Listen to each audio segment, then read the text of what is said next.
Right, quite enough of that. Quite enough of that. Hello. Again, this is the Sunday. It's 9 o'clock my time in the UK. Today is Christmas Eve. I've got no idea if anyone's watching. I still haven't figured out how to see viewer count. I imagine it is very, very few people who will be watching this live. I can double check. One viewer, but I think that one viewer is just myself. This will be available on View on Demand, on YouTube, on Twitch, on everything. But I said I'd do a stream. Did I say I'd do a stream every Sunday? No, I said I'd do a stream at least this Sunday. So do a stream I will. And at the very least, I'm quite excited to see what happens on this stream. Even if everyone else has forgotten about it. So give me just a quick second. While I get everything together. Because it's hard work playing a video and then jumping straight into a video game. It's terribly hard work.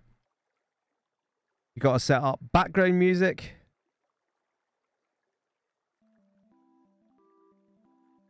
That is silent. Good enough, good enough. Where were we? Well, if you... I've spent the past week writing like an 8,000 word report on the last 25 years in this game. It's one of the most pathetic things I've ever done. I didn't set out to write such a long report. I just kind of did a little bit like before work each day, and it just ballooned into this massive, ridiculous text document. But I think I have two notepad files. I have that one up, and I have one that's got like 50 words in it. That's a summary of what we expect in this session. So we've got a save game. There's a competition going on. You can look in the chat, and it's probably one of the last links. And this session is going to be all about the player wars. So as you can see down here, Epiphany grew leaps and bounds, and they are leaping and bounding on and on, taking on Neroland, particularly Vizcayas, wasn't it? I've actually remembered their war target from memory, which is perhaps more sad and pathetic than writing an 8,000 word report. I'm just that immersed in this game that I remember all the war targets, and oh dear. Right, let's see if we can get... There we go. I think that always looked full screen on the stream, but for me it was a bit awkward there. But everything's fine, everything's good. It's the 1st of April 1475. We've got Epiphany versus Neroland. We have Tolk Maria defending very successfully against Denial Valley. And if we come up here, we have the big one.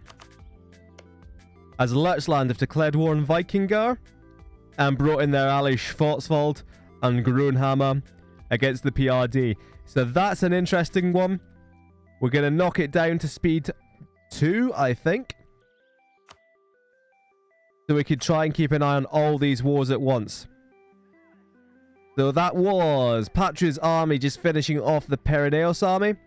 Neroland keeping themselves. Their army is mostly intact. If they could just keep running away until they declare peace, they'll actually be in a good position to win the next war against Cordoba. There's a big old naval battle going down here. The Podebrad versus Sultancy. And Lurtzland just about coming out ahead. Yeah, there's far more galleys on the Lurtzland side just now. Although... it's going down to the wire. Both sides losing ships at a rate of knots. Of course, this battle very important, and it's vital for Lurtzland that they won it, because Lurtzland, their capital is Lund. Look at all this land. It's all protected. If you have a fleet in the Øresund, it means that nobody can cross these straits. So that is a vital war for Lurtzland. Occupation's coming in the north there.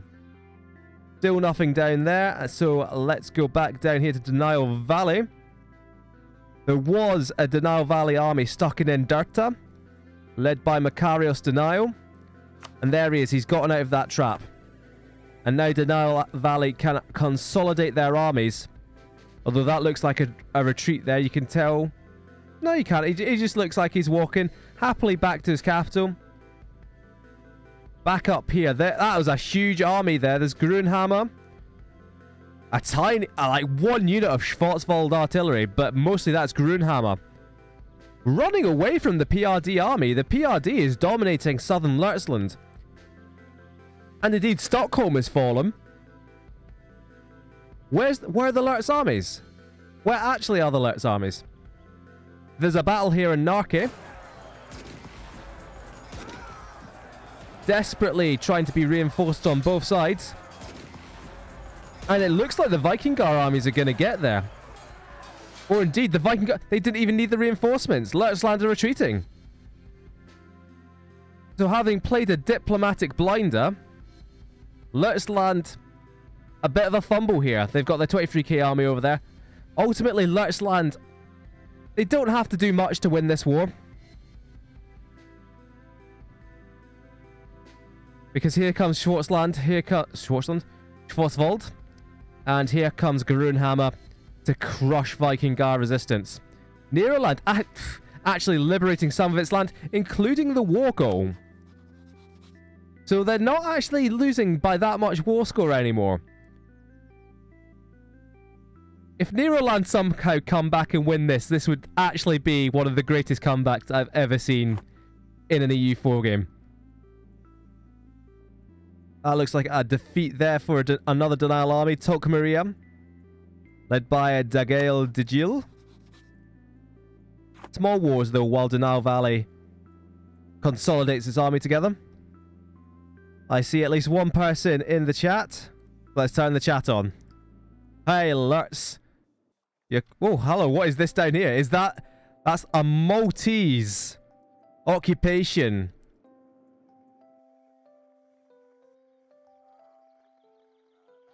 I could cheat engine your armies to 200k strength and then make them incredibly weak somehow.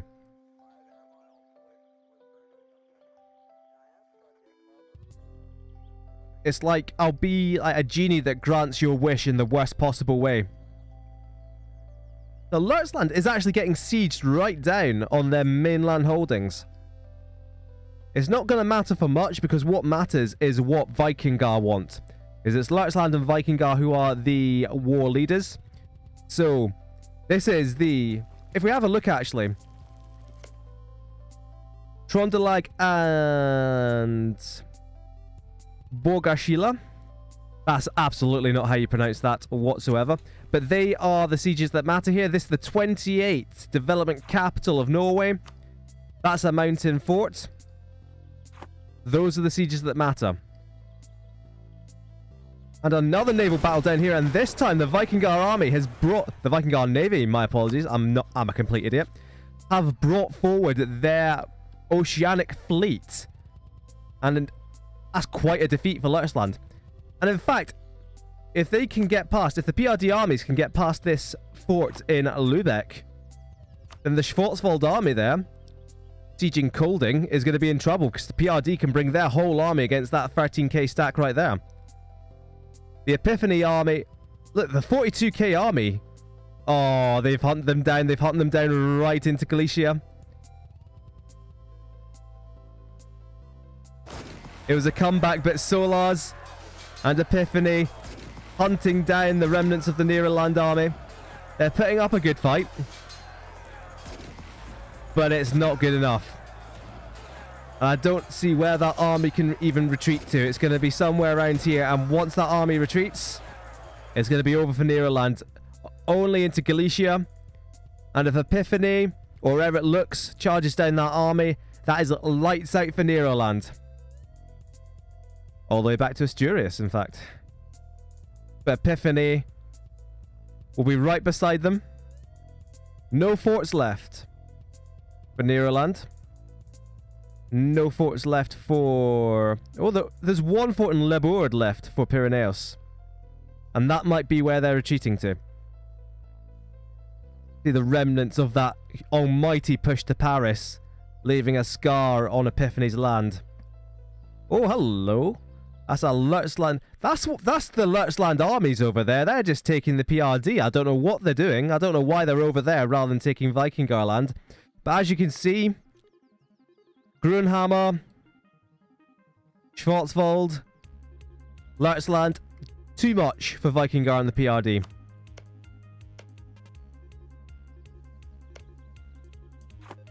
And their allies are simply sitting back and watching. Hello, what's happened here? I think what's happened here is that Neroland just conceded some land to Cordoba to get Cordoba out of the war. And that's why a lot of this occupation is now gone. And there's their army consolidating over here. And going on the attack again, I think. Indeed, there's the Neroland fleet there controlling the Straits of Gibraltar. If only they hadn't lost land on both sides, that'd be a good idea. Anyway, all this time we haven't checked in on anything going over in Asia. And what we can do, of course, is a quick check any current wars going on. Georgia have attacked Equestria. Legendia going back through North Africa. And all the Savage Men are back in on Infinite Citadel. This was a prediction, part of the prediction competition we had. The Savage Men want Cyprus. They have the strongest fleet in the Mediterranean, mind you. And they'll be able to take Cyprus without much difficulty. And this time, Denial Valley isn't here to save Infinite Citadel. Because they have their hands full. Or did they? What happened here? What actually happened here? I think we've seen a white piece. Is that a white piece? I don't think either side took land. Neither Tokmaru or Denial Valley took land. I don't think Denial Valley returned course to anyone. I think that was a pure white piece, and that is not what we like to see. Viking Guard. Much like King Midas, turning everything to gold as it reverts to Lurchland's colour. They've not touched the... I think the war goal is Hamburg. Is that correct? Yes, Lurchland particularly wants Hamburg, and I'll show you why in the trade view. Look at that. It's not only the estuary of the Elbe, it's a coastal centre of trade, and that will help Lurchland even further dominate the trade node of Lübeck and become by far the most dominant power there. Especially if they take their capital in the same war. Oh, here's a battle. Ere it looks, one of their armies has been caught out and Neroland is going in. Ere it looks, got reinforcements in. Neroland's still winning, but Epiphany could get there in time. If Epiphany don't get there in time, this could be interesting. Oh! Epiphany bail out their triple alliance body. With Gero Epiphanes leading the line. A flanking maneuver. Poor Neroland. They fought this war very well, have Neroland and Pyrenees. It's a gosh darn shame. Somebody needs to stand up to the Triple Alliance. Because look at how powerful they are. They've got the incredibly rich northern Italy. So ere it looks, they don't look as big as the other two. But trust me, they are bringing the fight. They are bringing the power. Epiphany look ridiculous. They are easily the biggest. Look at that. Ere it looks, you can see in second. Patria, despite having a huge land area, they control this. This is wasteland. That's wasteland. They've got some good provinces in there, though. And soon, they might start colonizing the New World. We'll have to wait and see. Well, that is actually Neroland's capital. Now under siege again, of course, but they freed it temporarily. And we see their army now at about half strength, getting chased down by the Epiphanes army. And they've been caught. This could be curtains for the army, could be the end of the war right here in front of us. The army is gone, army disbanded. Let's see what Epiphany does now. While keeping a close eye, of course, on this war up here. Lurchland. Still, they don't have the war goal. So still, they've only got +3 despite taking the capital and a good amount of Viking Guard. They've lost enough so far that they can't get anything out of the war yet.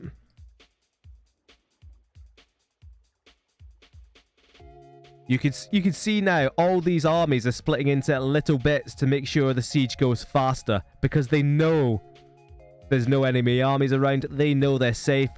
Ere it looks, just splitting up, taking all this land in the name of their ally Epiphany. Sickening. Sickening to see. Oh, look at this. Malta have gotten another province. That's what I do like to see.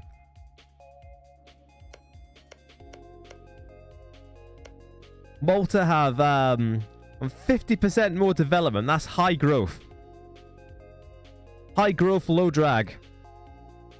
Infinite Citadel's army. This is why they're not putting up a fight against Savage Men, because their army is down just on the Red Sea coast. I could not tell you for why. And while that's going on, the Savage Men are just sieging them with utterly no resistance. No resistance whatsoever.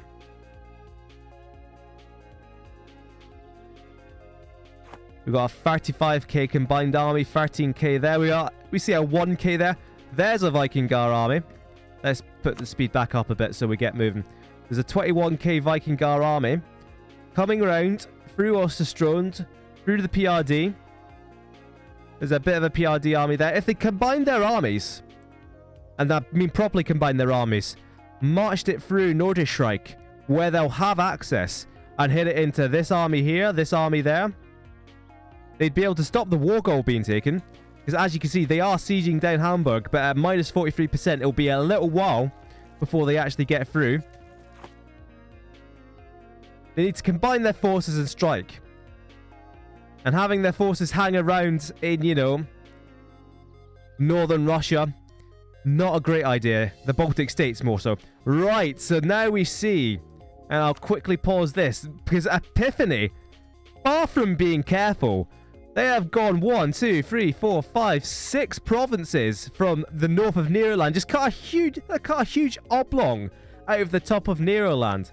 And this is some well-developed land as well. And as you can see, Coalition City here. Well, not quite. Neroland and Pyrenees, they won't be able to form a coalition until the truces run out. Versailles can join a coalition. Luxembourg, Metz, a few of these guys willing to join a coalition, and if they get a coalition going, that could spell the end of Epiphany's massive reign. But let's have a look at this. 505 development. They are running away with this. If nobody stops them, if there's no coalition, then Epiphany have this won. They have this wrapped up. Because if you don't have a grand Schwarzwald, is that still the same war? Yep. A couple of provinces there. Hessen occupied by the PRD. The PRD trying to knock out Schwarzwald, which is, you know, a reasonable idea. You have to knock out somebody out of this war. And if you're not going to be able to knock out Leutzland, you're probably not going to be able to knock out Grunhammer, despite what they're trying. They're splitting their forces far too far here. What they could do, they could concentrate on Schwarzwald, go straight for the capital in Württemberg. That's kind of what they're doing. They're going for the fort in Frankfurt. That's how much time I spend on this game. I know that's Frankfurt without even looking at the name. Is it Frankfurt? We'll double check it is. Siege of Frankfurt. If they could knock Schwarzwald out, it's still a difficult war to win, especially with Vikingar nearly fully occupied, so this war is not going to last that much longer. But it's a more doable war. It's like if Neroland and Pyrenees could have knocked out Patria, yeah, you've still got the number 1 and 2 great powers to contend with, but you've only got to think about one direction. You've only got to think about defending these two provinces here in, well, not Girona. You'd go Pyreneo and Labourd is what you'd concentrate on defending, rather than Patria coming in through the back and just destroying everything. I think in the piece as well, Neroland were forced to give back Sevilla to Cordoba. I don't think that's something that Cordoba took. I'll be able to look at that in an update, though. In a later update. PRD moving into Grunhammer. And the Savage Men, they were true to their word. They only took Cyprus. Infinite Citadel, just about living on. They have the one province left.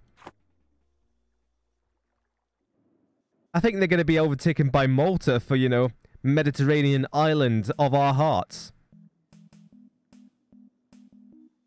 That's a 32k army we can see there from Legendia, but 28k of it in Tunisia.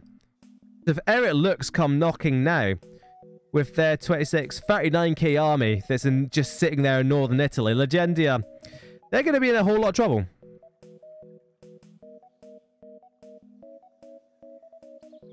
So the main action now, I'm disappointed by these wars, honestly, because we knew the Nero land was going to be a stomp, and the question was, how much was Epiphany going to take?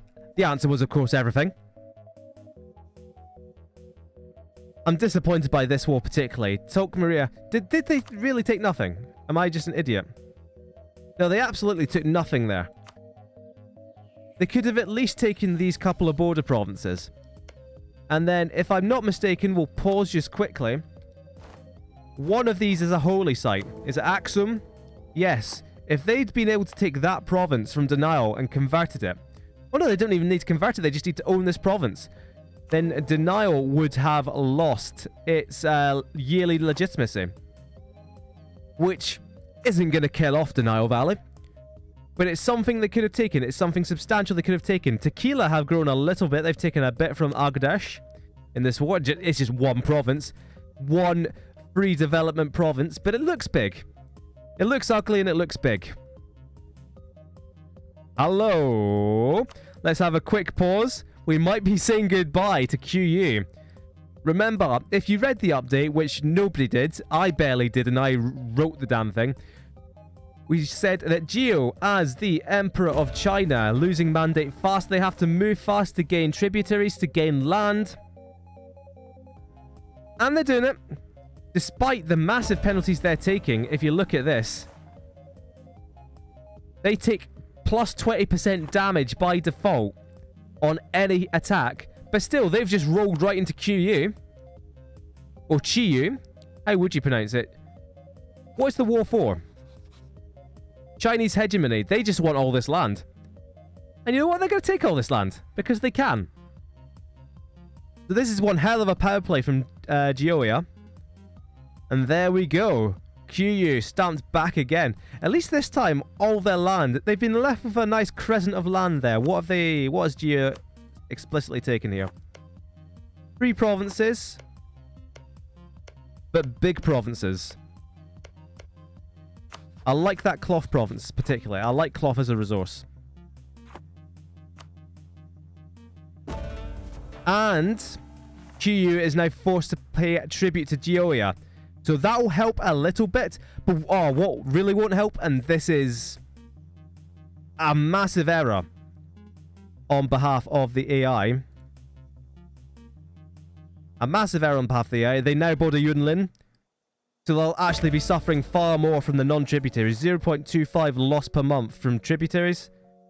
They need to get more tributaries, essentially. I don't know how they're going to manage it. Oh, hello. What happened there? Is that the war just over there? Let's have a pause. Because that is the war over. What did Lertsland manage to take? I'm not sure that they managed to take anything here. This might have been the most pathetic triplet of wars I've ever seen. Genuinely. Because I think what happened there, just as we came back, you see the PRD armies surging through Grunhammer. You see the Vikingar armies in Schwarzwald. I think what might have happened there is that they might have been able to knock out their enemies and Lertsland just gives up the ghost. I'm not being an idiot, am I? Did Lertsland really not take any land there? They certainly didn't take Hamburg. Let's have a quick look at the devastation map mode. As you can see, Lertsland, pretty devastated. Grunhammer, there's a whole lot of damage here. The PRD are mostly untouched.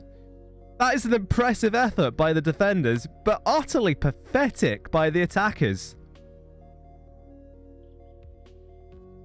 I thought that war was an inevitable victory for Lertsland and co. And somehow they've stuffed it up. Oh dear.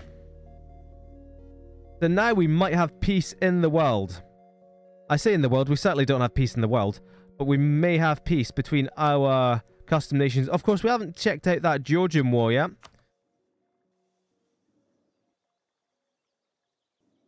What are they actually doing? Is that that's Georgia up there?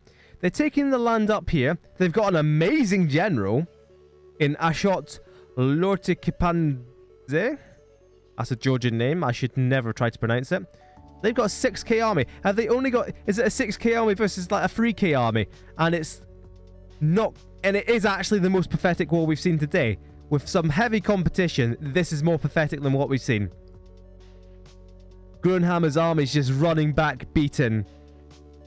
It wasn't even their first real test, because it wasn't a test. That was actually pathetic. I'm just having a look at claims to see where the next war might be coming, or see if anyone's gotten any land. I'm not a fool in Vikingar 1, right? No. Vikingar got nothing. Oh dear, what on earth was that? And who is the emperor? Who is... Malta is the Holy Roman Emperor. No wonder they're expanding at a rate of knots. They are now the leader of Catholic Germany. What very little remains of it. Desperate times call for desperate measures, and Air have actually pushed up into the Nahuatl pirates. And those pirates, they don't have a shoreline anymore. They're not going to be doing much pirating no more. So Air are actually pushing right through. That's a target for Legendia and I guess Malta, if ever I saw one. There's 1k. There's 1 unit of Patreon cavalry. Anarch of Arabia coming home.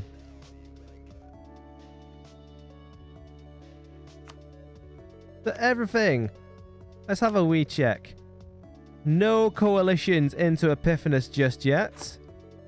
I know we were concerned about Bengalistan getting a few coalitions, but still nothing for them. Did somebody's name just go... Did Fujian just take a province?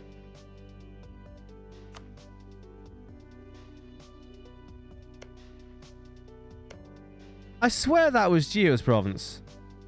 Am I making stuff up?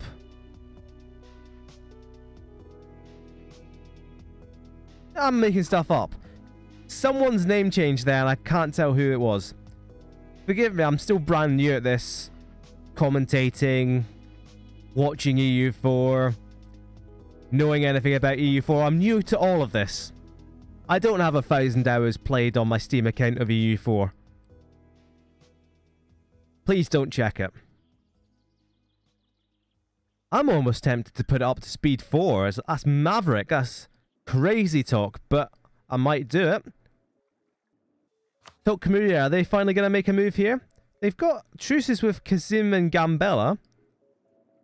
The Kasim, did they take anything from Kasim?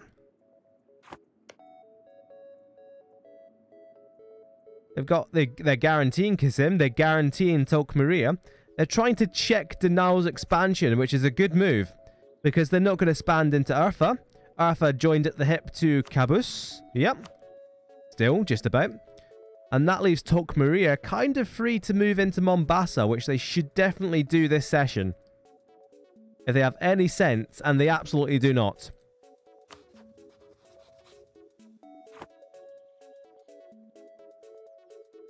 Nothing of much note going on in America.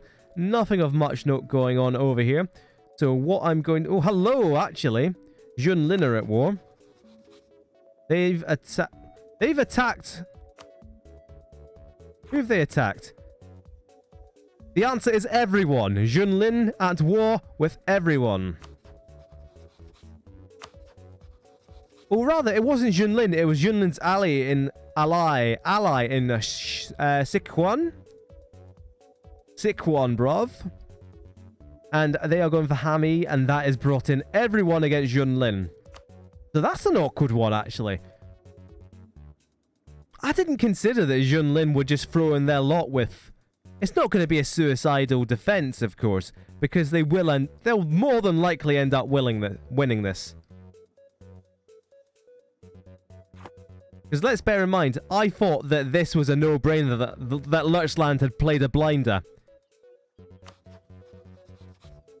Right, what the hell have they done here? What on earth have they done here? Right, Lurchland have attacked. What's happened here? What has happened? Lurchland are at war with Vikingar and the Holy Roman Empire states. They've got Schwarzwald on their side, have they? What have they done? What on earth have they done here? They've only brought in Schwarzwald with them. That's a more even war. What have Grunhammer done? Grunhammer are still allied with them, but Grunhammer are not in this war. The Vikingar and Lurchland going at it one more time. But in this case, that could be rather close. You can see Lurch desperately trying to build up a navy. And you can see, oh, the fleet is on the prowl. This is bad news for Lurch as their fleet has just gone splat.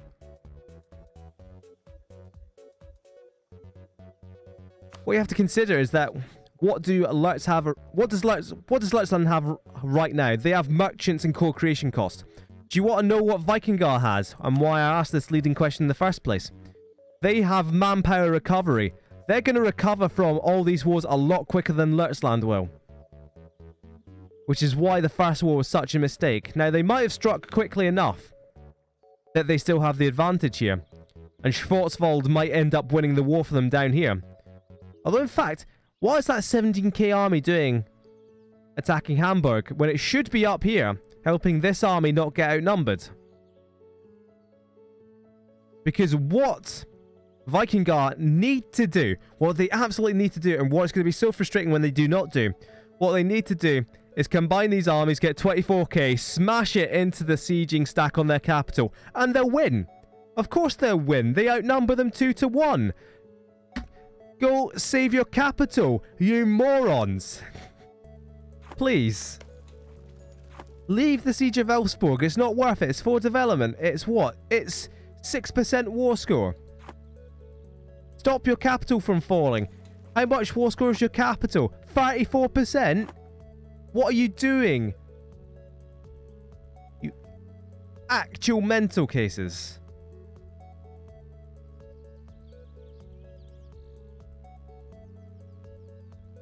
As it is, Schwarzwald making short work of everything down here.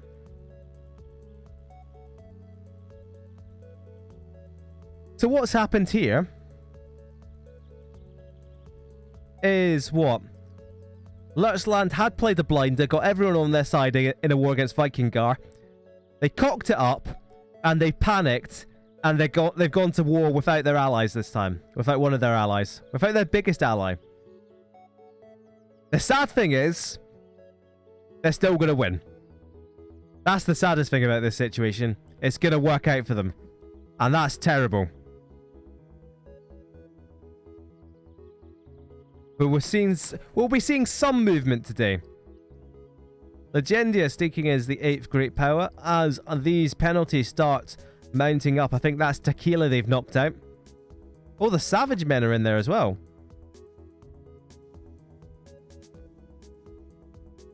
So the Savage Men going slowly. But they've picked up 2 islands. And what Cyprus does in particular is if they get into war of Caboose, which they absolutely should, because look at this border. It's perfect land for them to take. If they get into war of Caboose, they can use Cyprus to fabricate a lot more claims on. They could claim this entire coastline now. They could station their navy right here, run away, refuel. Yeah, because you're going to refuel in the 15th century. But repair your ships, stock them back up, greater supply range. I don't think that would really apply. I think that's... You can kind of see on the mouse over if your quality is good enough and if you're watching high enough definition, you can see supply ships. You've got a supply range in various seas. Now, obviously, those numbers are screwed because we're not actually a country right now, so it's not accurate numbers for anyone. Aha, here we go. What is going on here? Let's have... Oh, hold on a minute. I think the Russians and Ukrainians have gone in hard on Perm. Oh, it's all kicking off. It's all kicking off in Eastern Europe. Right. We have this war in the Medvestrana conquest of Galish. Or Galik. That is against Perm. And, yep, Perm defended by Kazil Bronxo. So Perm, without a fearsome defender, Perevarot coming in with them. Yep. So that's a pretty even war. But when I click this diplomatic view, you'll see the problem. Oh, no. Oh, dearie me. So that's a winnable war because this permafrost, I guess that's what it stands for, but this is Siberia. You can see simple terrain. It's all severe winter forest and woods, and I imagine the trade goods are like all fur. Yeah, all fur, which isn't very good just now. And likewise, Kazil Bronxo, they're going to have to march all the way around here and through Perevarot, and that's not a fun time for them. But Osterstrand, let's have a look at their claims. They have claims across the whole Medvedstrana border. And they're going to make them pay. They've just declared war.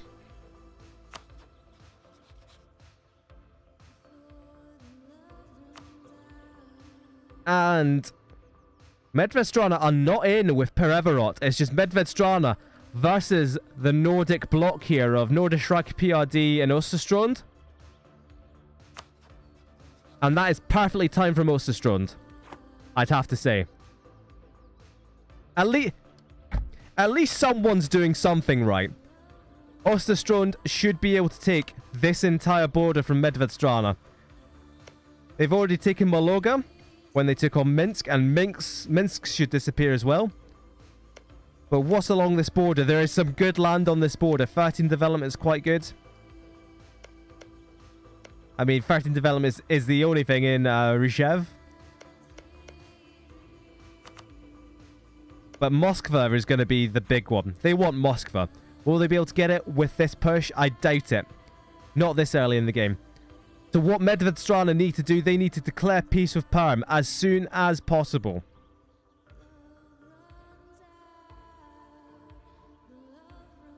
They need to cash out whatever value they can get from this war, or even just get a white peace, because they need to dedicate every single fighter they have into pushing out Osterstrand, trying to get a white peace over there. In the meantime, I don't see any Lurtzland armies on the mainland here. I see them desperately trying to rebuild another navy. And there's the main fleet for Vikingar, patrolling back and forth. This way, that way, over and... how does the song go? The singing kettle has failed me for the last time.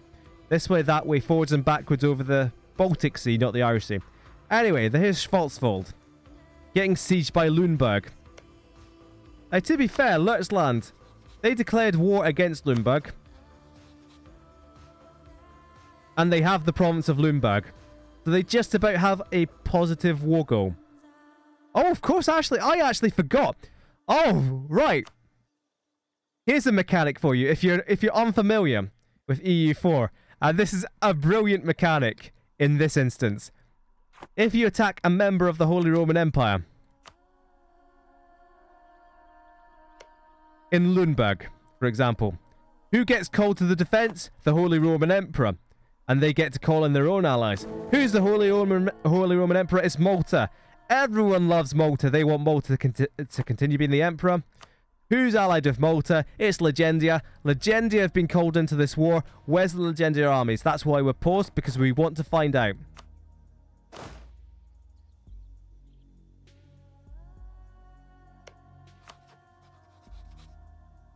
There's the Lurtzland armies. There's the Malta armies. They're fighting in northern Italy. I could not tell you why. Lurtz has marched an entire army through continental... I don't... Legendia's got an army in Grunhammer. What's that navy doing? Just sitting in the Gulf of Venice? In Messina? That's fair enough. But God, there's some questionable tactical and strategic decisions going on. But Lurtzland, they've been tempted by the white whale. Or the green whale of Malta. And they've put a massive spoiler on this war. They brought in Legendia. And this could lead to Lurtzland losing, because they've abandoned their mainland Vikingar have their capital back, and they're being sieged down now. They still have the war goal. They can probably wipe peace out, so don't get too excited just yet. But... but Malta could have just shifted the tide of this war. They could have saved Vikingar there through an utterly extraordinary series of events. If Vikingar win this war, I think that makes Malta the true heroes of this campaign. Coalition watch again. Epiphany kind of need to sit back now.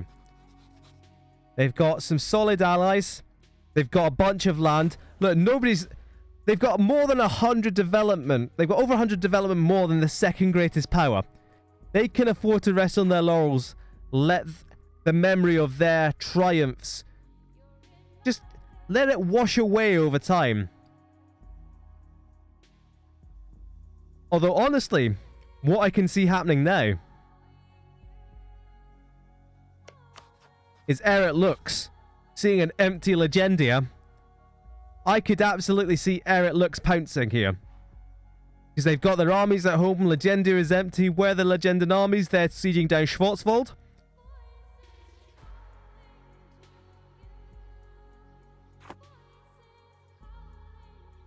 So here we go. Perm fighting back here. I think Medvedstrana might have lost their opportunity to peace out. So Medvedstrana are in a lot of trouble here. Because Osterstrode will be pushing from the north. But because they haven't peaced out, indeed, the Kizil Bronxo army is still going as well. Perm could take a lot of land in a defensive war. What they could do, actually, is this is Equestrian core provinces. They could demand that Medvedstrana give Equestria their provinces back. What I'll point out is that Grunhammer are not getting hammered here, because Grunhammer... Oh! They are now in the war. They are now in the war. They weren't initially. But Lurtz has seen how bad this is going, and Grunhammer has been called in.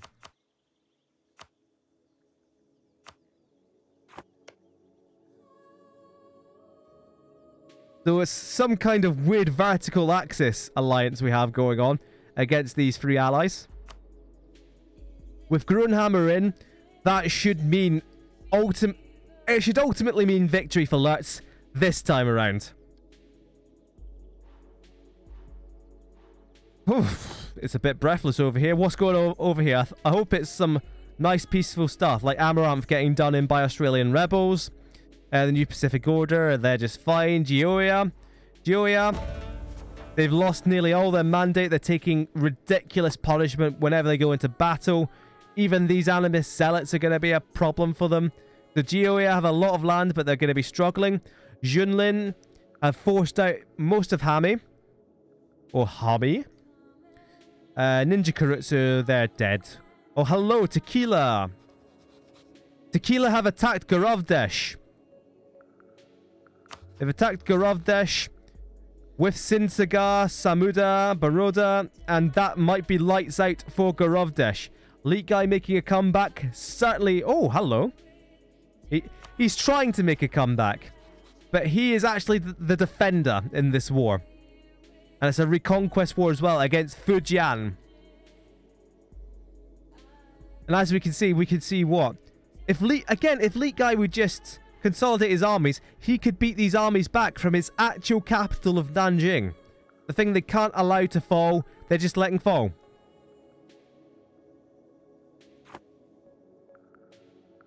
So Samuda and Tequila looking to partition the remains of Gorovdesh between them. But first of all, Tequila looking to take out his ally of Garwal. What's going on over here? Is everyone still in this war? Just about. What's going on? Vikingar untouched and Lurtzland getting sieged down. But where's the fight? Where's the main fight? We see Grunhammer armies marching into the Holy Roman Empire. Schwarzwald are out the war. Did they get a separate peace? I think they might have been knocked out of the war. That's impressive. Schwarzwald are out of the war. So now we have Lurchland and Grunhammer against Vikingar, Legendia, Malta, never count out Malta, and the remnants of a couple of Holy Roman Empire states. This is all over this occupied province of Lüneburg. I can't believe Schwarzwald got knocked out. That's actually really impressive. And Legendia are starting on Grunhammer. That's a massively impressive performance. If Malta have actually managed to put together an alliance to beat Lurchland, Schwarzwald and Grunhammer, that's incredibly impressive. And here we go. The Perm War is over between Medvedstrana and Perm, and they actually took 2 provinces, including their war goal. So now they only have to fight against the Norse alliance, and they're going to win this battle against Mistress Nordischreich. But in the meantime, they're fighting rebels on the back line as well. Equestrian separatists, I might add, are taking this. We could see a bigger, better Equestria again. Georgia have taken 3 provinces there, and 3 decent provinces. So Georgia are back on the up and Equestria on the way out. So that means the Kizil Bronxos are out.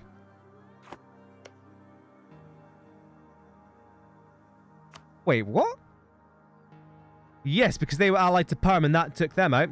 So Perevorots, or Perevorot, however you would pronounce it, they are completely out of the war. It's just Medvedstrana against the Norse alliance.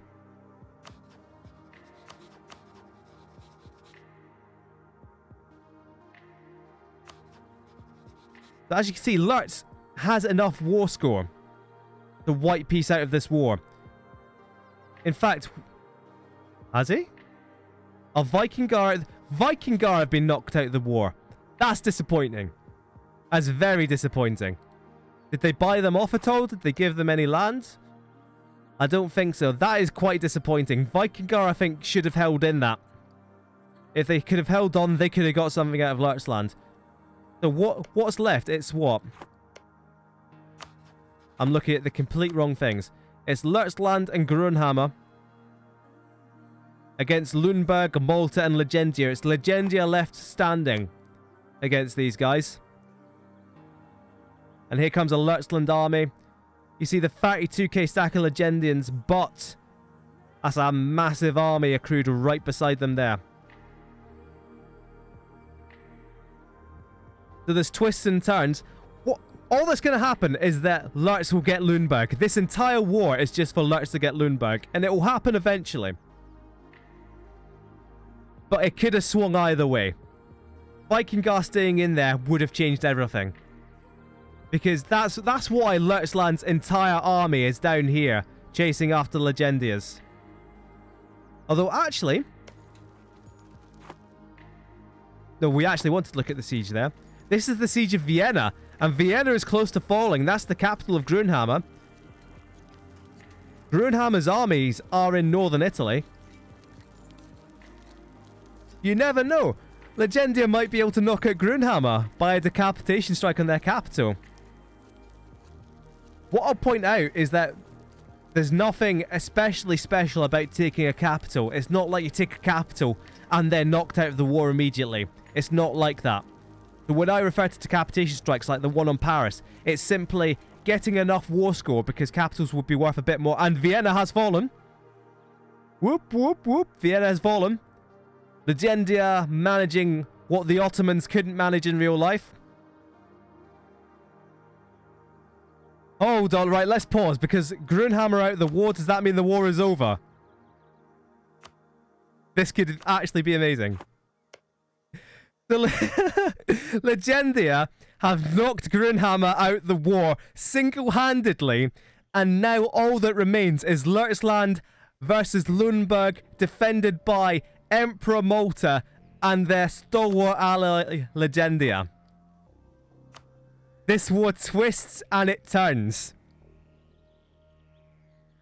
And you can see the Lurchland army now. They are stuck in Grunhammer. They've been pretty much betrayed. They've been sold out the river.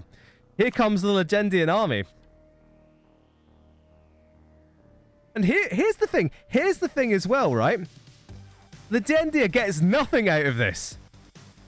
I don't mean to disappoint any of our Legendia fans out there, but there's no possible way for them to get anything from this war. And in fact, oh, for God's sake.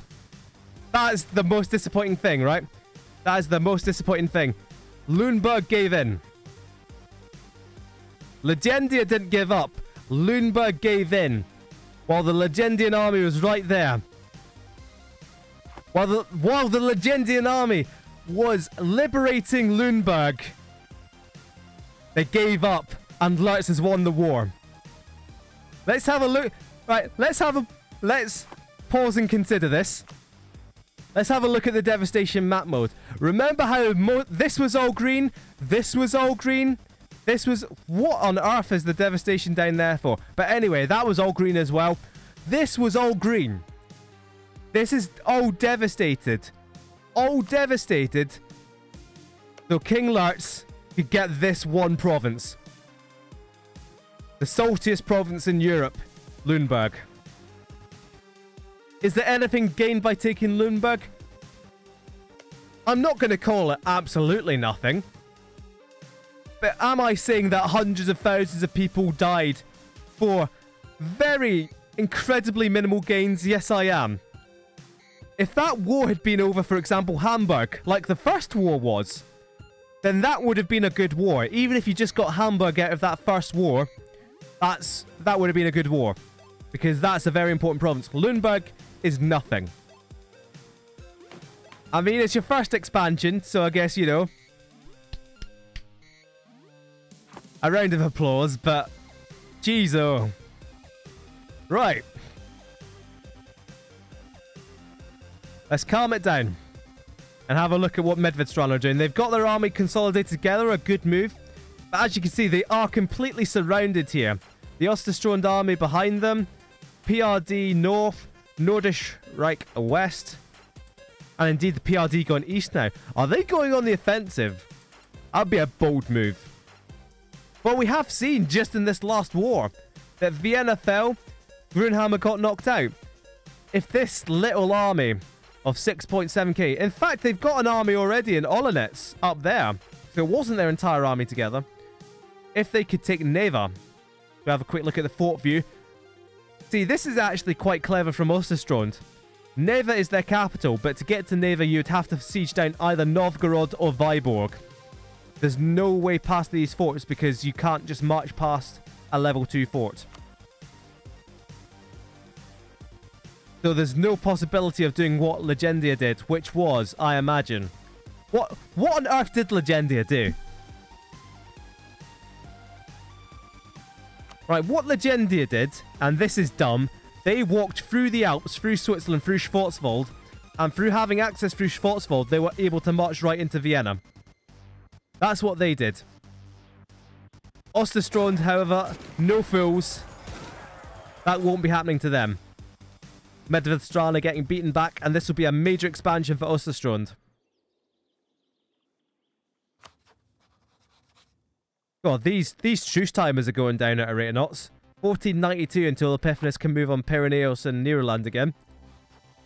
He could move on Versailles at his leisure. Versailles allied with Grünhammer. Oh, yes! Here we go. An alliance with Nederland for Versailles. Pyrenees don't have an alliance. That's quite bad. That's quite bad. But Nederland, Versailles, if they can protect each other, they can halt Epiphanes' expansion.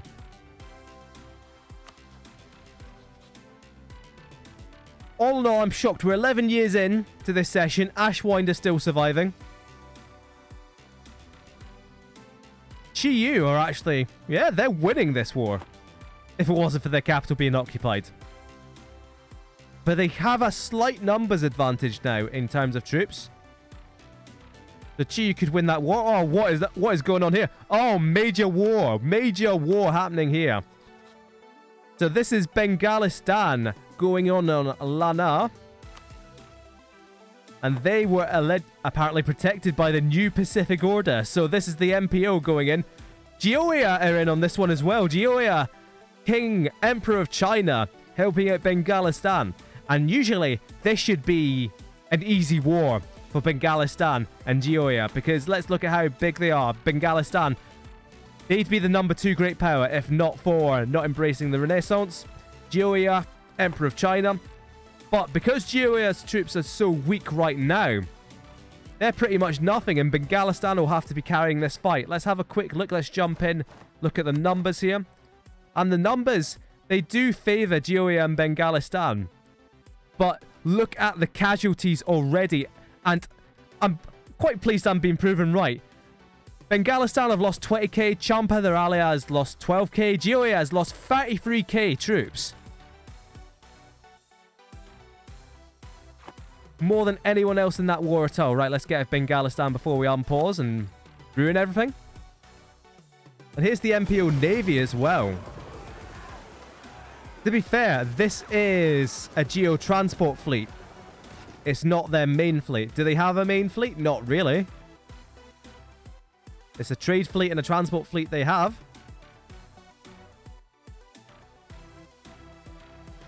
So Bengalistan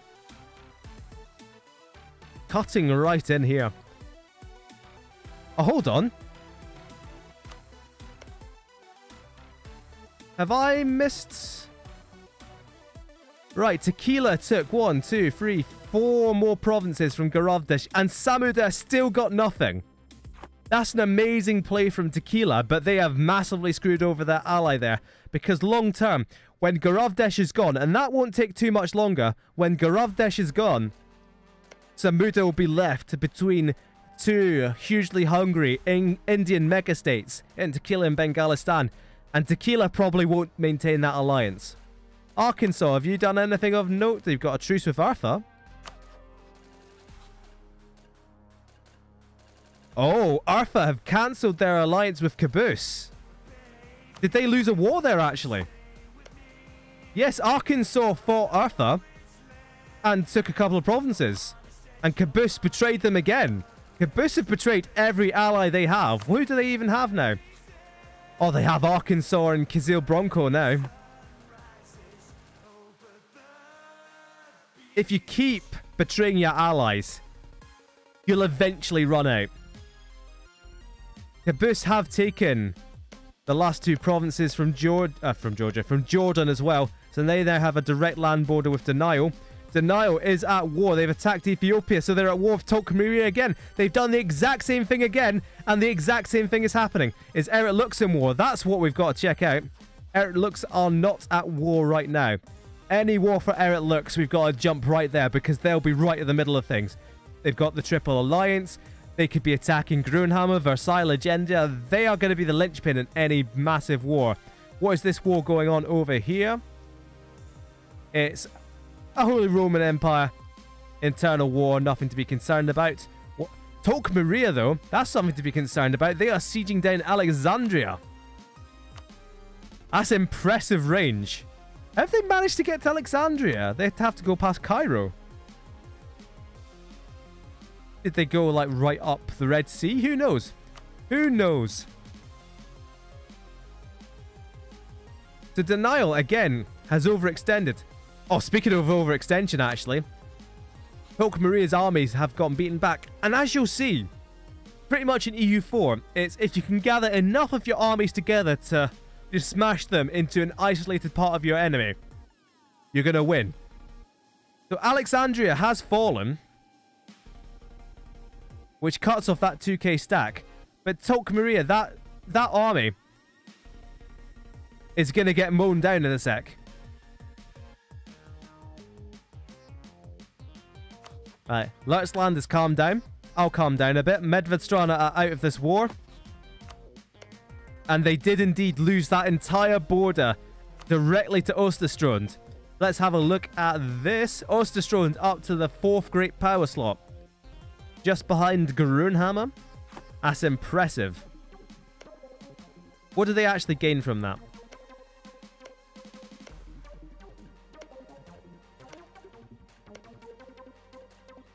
They gained 46 development from that, which is very good for an early war, especially while we're still in the 15th century.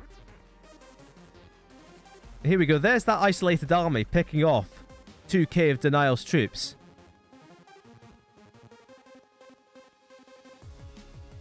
But these guys are now trapped. They're not going to be able to get past this 12k army. The Denial just needs to get the rest of his guys. 24k. Oh, it's far more than 24k, actually. I discounted that one down there. They need to get their 33k troops, smash them into these guys, and send them running. Don't concentrate on unsieging your land when you could be killing an army. That's the golden rule for EU4. A lot of troop movements over here. Nothing happening yet. Just a little bit of reorganization. Though Nero is at full land morale. Is he expecting a war? Is he going to go in on Cordoba? Cordoba are now allied with Patria, of course. So they're not an easy target anymore. I fear for Pyreneos. Pyreneos really need to ally with Versailles. And I mean, Neroland need to ally Pyreneos.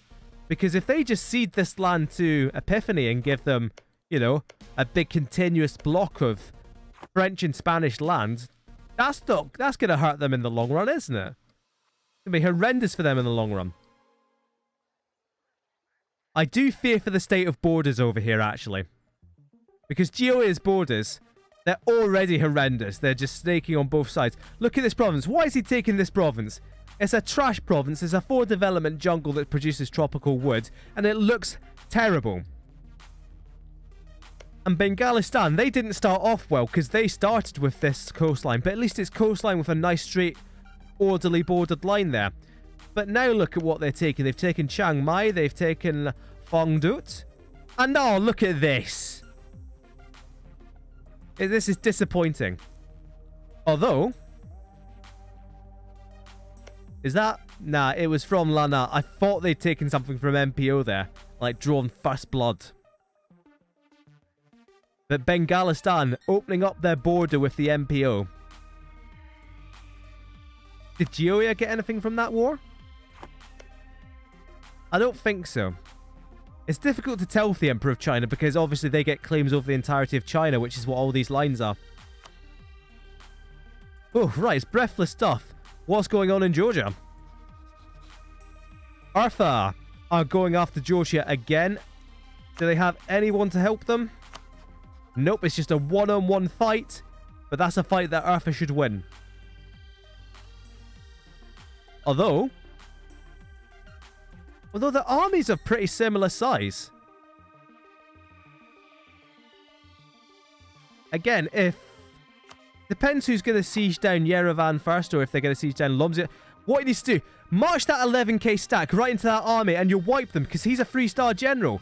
He's a yes, here we go. Someone finally doing what I say.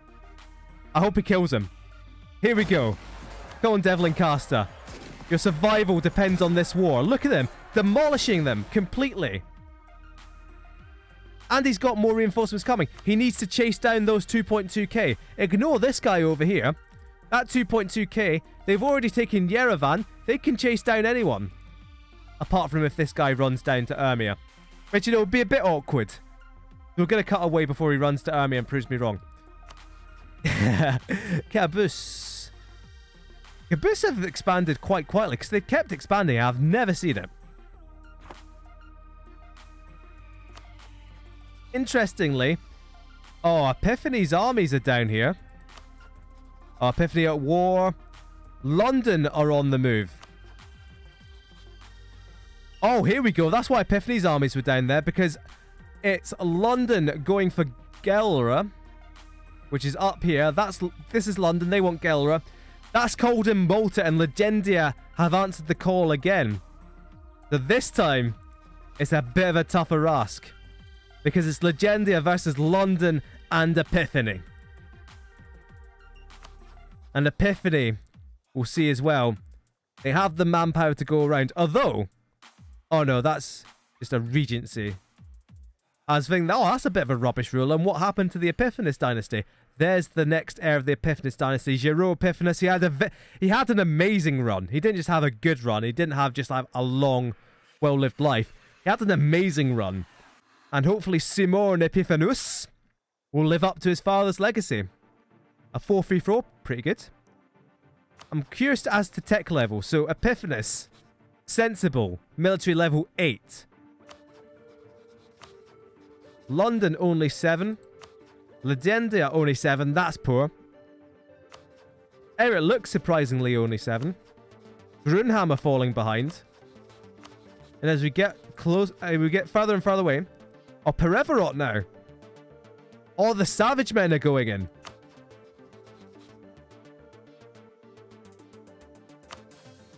What is this war that they've declared here? The Savage Men. The Savage Men chose this war. The Savage Men have attacked Pereverot. Who did they attack? They did attack Pereverot. They want Bessarabia. Knowing that Pereverot were allied to Grunhammer, and knowing that they were allied to, is it? No, it's only those two, is it? Wallachia, that's the last one. So the Savage Men, the Honourable Men, have chosen a 2-on-2 war. And already, Vienna has fallen. Our Grunhammer, the biggest paper tiger we've ever seen here. I think the Savage Men are fast becoming my favourites. Just because they don't mince about. They don't play the diplomatic game. They've chosen this war. Look at this map mode. Look at the vast area that's against them. They've said to Pereverot, alright mate, you choose your second, I'll choose my second. Let's have a fucking bash up, mate.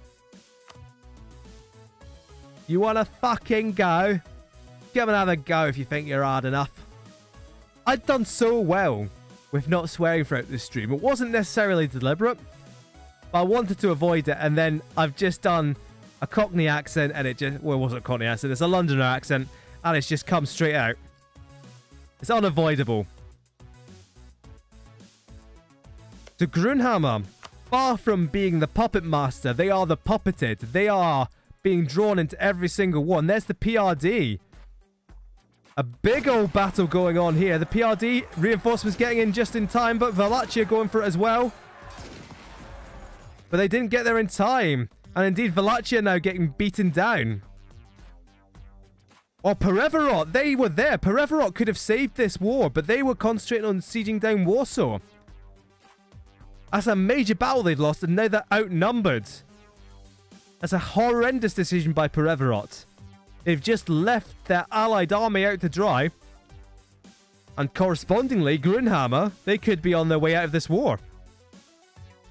Although that said, the Savage Men, they might want their own piece of Grunhammer as well as Bessarabia from Pereverot.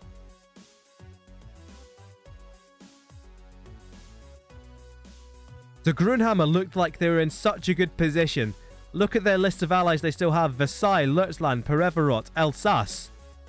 But you're only as strong as the weakest link. And Pereverot, they lost their alliance with Medvedstrana. They only had Grunhammer as an ally, and the Savage Men said, you know what?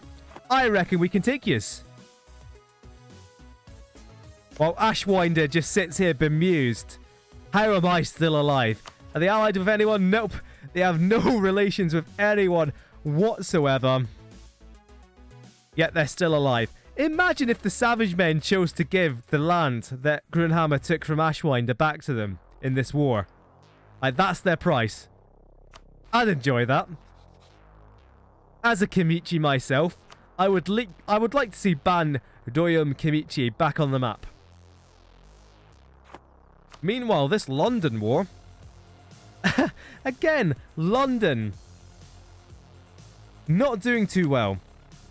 Once they win the Siege of Gelre, and it's getting there, they should be doing alright for war score. But as it is, they've picked on a one province minor, and yet again, they're losing. There's a lot of activity going on. Epiphany's army's going around everywhere. I think what Epiphany's army's... Oh, hello, there's a war... Malta directly taking on Epiphany's army in what I would describe as not the best move, but a brave move. Let's have a quick check what's going on over here. How are Junlin doing? Well, Junlin have betrayed us all. They are now allied with the New Pacific Order. And I think for that, they need to die. Although, hello, what's going on over here? I think Son Yeo Sidai are going in for the kill on Ninja Karutsu. Their first war, they took this entire pink area around here.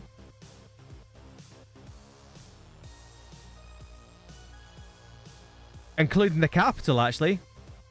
Which one's the grassland, the farmlands? That was the capital of Ninja Karasu. The inland trade, farmlands. It was an amazing capital. And somehow Ninja Karasu lost a huge chunk of their development to a Korean nation. Horrendous. But Yunlin have not done much.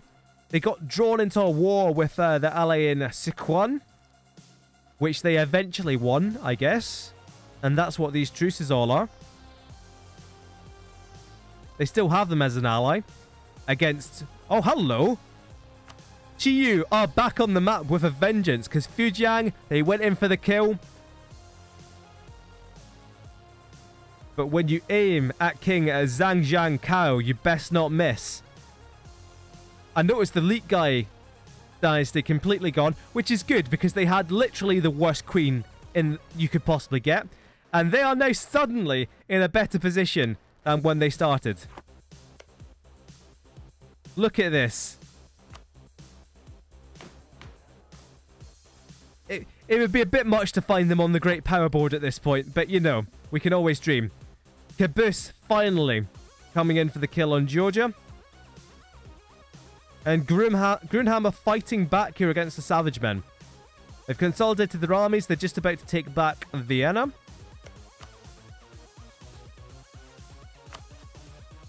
The PRD still in this. Indeed, here's a battle going on over here. Reinforcements for the PRD forces a retreat for the revolution.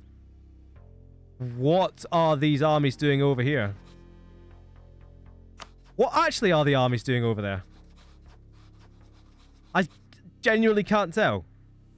Because they were fighting Georgia. They got nothing from fighting Georgia. And now what? Their armies are coming back through Ukraine? They're just sitting in Ukraine? Why are they sitting in Ukraine? Caboose, what are you doing? You're not even... They're allied with Arkansas and Kizil Bronco, not the Pereverot. The Savage Men finally doing something sensible. They're going to knock out Wallachia. Which is what they needed to do from the very start. Knock out Wallachia. They're not going to have much of an army, but they'll have, you know, at least like 5k troops running around. That's 5k troops you don't want to have to fight. Obviously, this 19k stack could crush 5k troops, but say those 5k troops joined in up here and made that into a 24k stack, that 24k stack could beat that 19k stack. Take him out. Easy. Job done. Oh, here we go. I see a war. I spy with my little eye. Eric Lux finally at war. And it's not a war of their own making. Have Switzerland finally buggered it all up. Because they've declared war on Alsace. And they've only brought Metz with them. But Eric Lux have jumped to Alsace's defense. And that's amazing for Eric Lux, because that is going to be an easy win for them, it should be. And they might be able to pick up Milan and the rest of northern Italy. And Milan is an amazing... Look at that beacon of green in amongst a sea of yellow development. 30 development, which is amazing. Center of trade as well. Amazing province.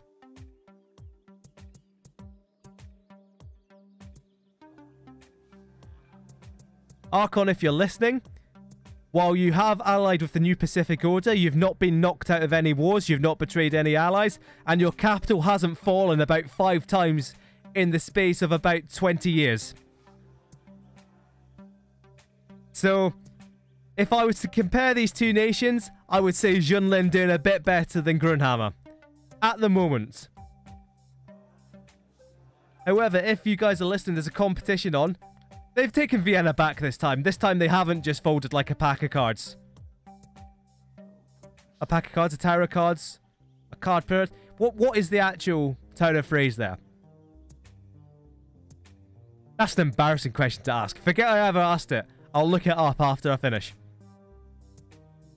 Here is Frisia actually managing to take land from Epiphanes.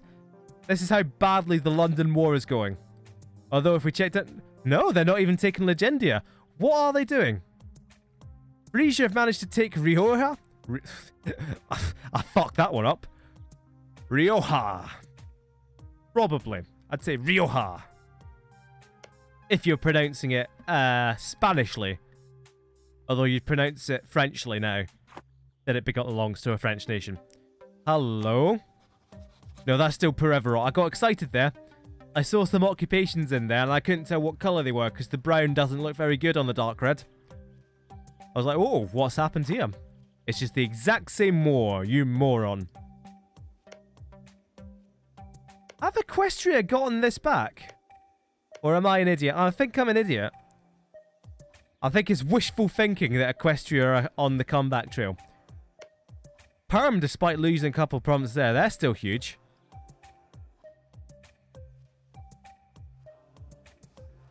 The Switzerland. I can't remember what they did in the first session, but I remember we hated them. I can't, like, genuinely can't remember a single thing they did.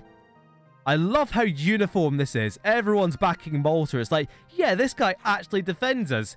I mean, he does fuck all by himself, but in comes Legendia and they help. But could we not just make Legendia the Holy Roman Emperor? Shut up. That's not the point. What is the point is that Naples is under siege from London. This is what London are doing. They've got their entire army down here. While Legendia, they only have a couple of strands of an army there. Here comes the Maltese army. They're coming back to help. Always a welcome sight, a Maltese army.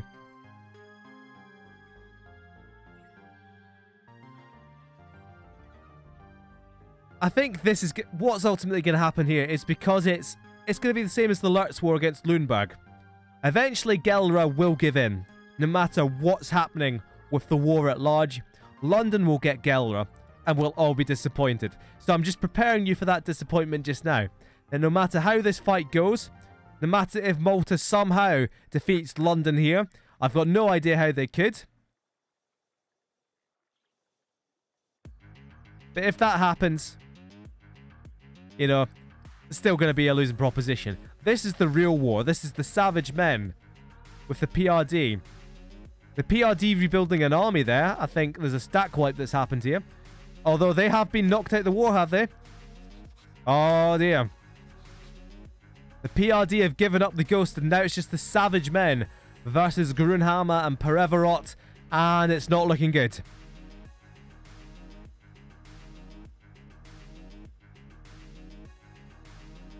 I can appreciate the balls of the savage men. If nothing else, the savage men have won my heart. It doesn't look like they're going to win this war. Although, they've... What? I mean, ignore me. Because despite being massively outnumbered, they have just won this war. They've taken their war goal of Bessarabia and the province of Bender as well. And that is an incredibly ugly, you know, collection of borders we have here. It's disappointing. You know what? I was behind the savage men, but not like this. Grunhammer, you just need to beat up Ashwinder, get your more... Oh! No, the savage men are back to be my favourite because Ashwinder may not be dying here because they are now guaranteed by the savage men. They want to prevent Grunhammer picking up the pieces, getting an easy victory. The Grunhammer.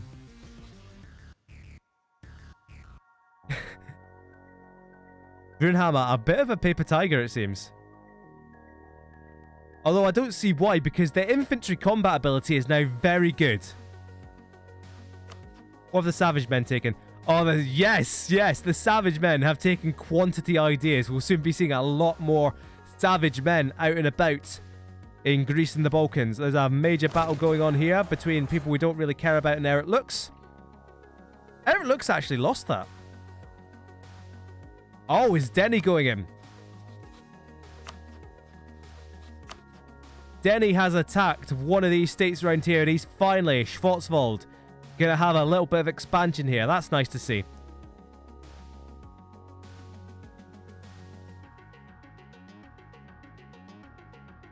I tried to expand our selection of background music for this stream. I think it's going all right so far. Oh. Georgia. Equestria biting back. Equestria have attacked Georgia. Oh, hello. That's why. Because Arthur have taken nearly all of Georgia. How did they manage that? How on earth are Arthur so big? And Equestria, they might have, finally, a successful, aggressive war. Because they still have that god general in Georgia, but they only have 3,000 troops. If not for the territory they'd taken from Equestria and these two provinces here, Georgia would be the first out. They'd be out before Infinite Citadel.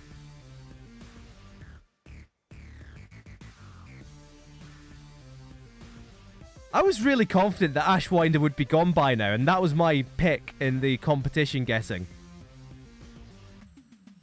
Anyone watching this who hasn't already entered the competition for... I think it's a prediction competition to see which nation's gonna finish first. There's a few more questions on there, like who's gonna be eliminated first, when are Infinite Citadel gonna be eliminated, what's the dominant religion gonna be. Currently the dominant religion is... Oh, Caboose up there to the second greatest power. Interesting. It's actually a lot closer than I thought it'd be for religions. Oh, I don't want to look at these borders. Let's... And then I came up here. So we see the results. Sonyeo Sedai. Ninja Karutsu. Oh, here we go. Yunlin at war. Yunlin at war. They're mopping up Manchuria and the rest of Ninja Karutsu. Could they take all of Ninja Karutsu? Ninja Karutsu are now protected by Sonyeo Sedai. But Yunlin got in there first. They got in before that protection. And now they're going to smash them to itty bitty bits. So Yunlin should be able to get a massive chunk of this coastline. Do they really want to? Not really. It's not very good land. If you look at the development, there's a few decent provinces here and there. But trade goods wise, it's all fish, naval, like iron's a good resource, but that's the only one I can see. Fire can become alright.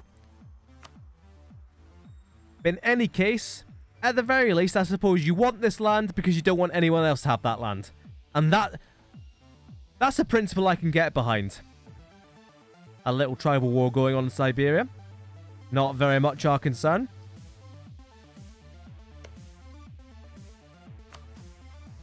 So I don't think Eric Lux were able to take anything from that war against Switzerland, which is a crying shame.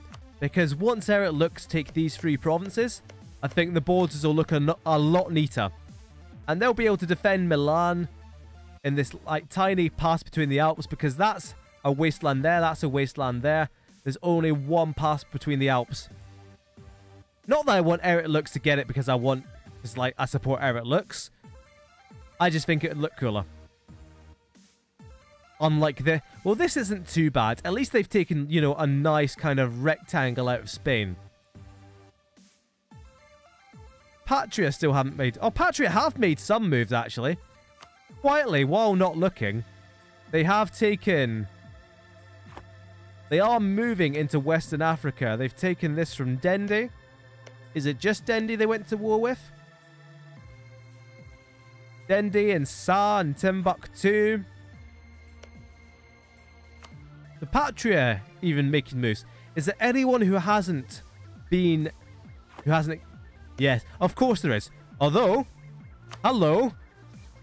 Greece... Oh, no. Free Scotland have finally made a move. They finally made a move, and their move is to bully Vikingar. To be fair, they've staged an amphibious invasion of Norway. Which can be pretty difficult to do. I mean, I figure the Nazis figured it out, but that's, you know, in 5 centuries' time. So Free Scotland would be particularly wanting the Shetland Isles, currently called Hjaltland, and maybe the Faroe Isles. That'll be what they've got claims on. But they'll just come in and say, you know what, actually, we want a bit more than just this tiny island, please. Give us some of this. And that'll actually help them trade-wise. Because as you can see, their home trade nose is the North Sea. Which means this province over here, the province of Bergenhus, is actually pretty useful for them. So what happened over here? London got Gelra and nothing much happened. As we expected. That's why we didn't even bother looking at it. Excuse me just a sec. Oh, hello. I see some bad news. Epiphany have come back in. They've gone for Piraeus. They're looking to connect up their lands. And Piraeus with no allies. They're just helpless in the face of Epiphany aggression. But again, this could trigger a coalition. Particularly if they take a lot from Piraeus, they could get Schwarzwald into this coalition. I just live in hope for a coalition. Oh, hello, I didn't notice this. Patria have taken the Algarve. They did take something from that Neroland War. And here we go. We see down here, Patria are actually now in Brazil, our first custom nation to colonize. It was always going to be Patria. Look how close they start to Brazil. Do they even have exploration ideas yet? King Cephal Anarch, you know, son of Annie Anarch, already excommunicated. They've only taken religious ideas. So this is interesting, and I'll tell you why in the year 1500. So we're very quickly running out of princes in the Holy Roman Empire. Though, Malta, with Emperor Adone... Oh, he is an amazing emperor, 465. That's actually a very impressive emperor. But if we look at... No, no alright, we're going to pause this for a second and go into a Catholic nation, through which we can see the papacy. As we can see, Legendia still in control. They're still the Curia controller. There are no crusade targets, but without a papal state, without a proper pope in the game, Legendia, they can just excommunicate whoever they want, subject to cooldowns, and they just have it in for Patria, as they would. If they wanted to, Legendia could just smash right into Patria, citing, hey, you're excommunicated, you're a bit of a dick. We should get rid of you for the good of Catholicism. You know, ignoring the fact that they were the ones that excommunicated them in the first place. What has actually happened here? Piraeus have just taken the entirety of Epiphanes' land there, and now they're going in for a battle, which I don't feel is a good idea. They just simply don't have the army to deal with Epiphanes' army. And in fact, here we go. This army is getting on transport ships. Probably going to just take this. Which is a bad move. You don't want to isolate your 7.7k there. What Gob needs to do, is it still Gob? Cecile de Gob. He needs to just smash his army into that 7.7k. And then he needs to stop that fort from falling somehow. Too late now. There's more guys joining him. That war's over.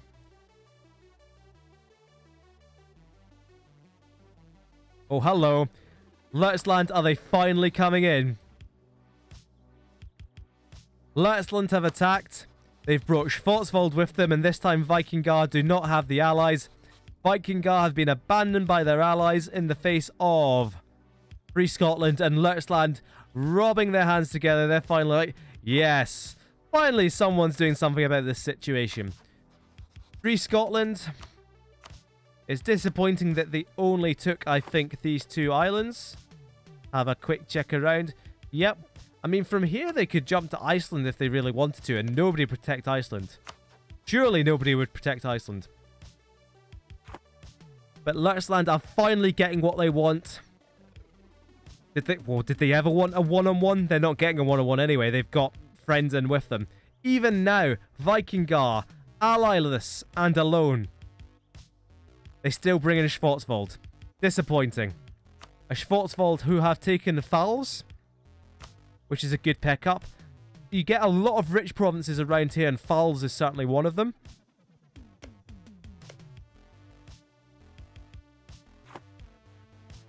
$1497, so we're 3 years away from the 1500 update.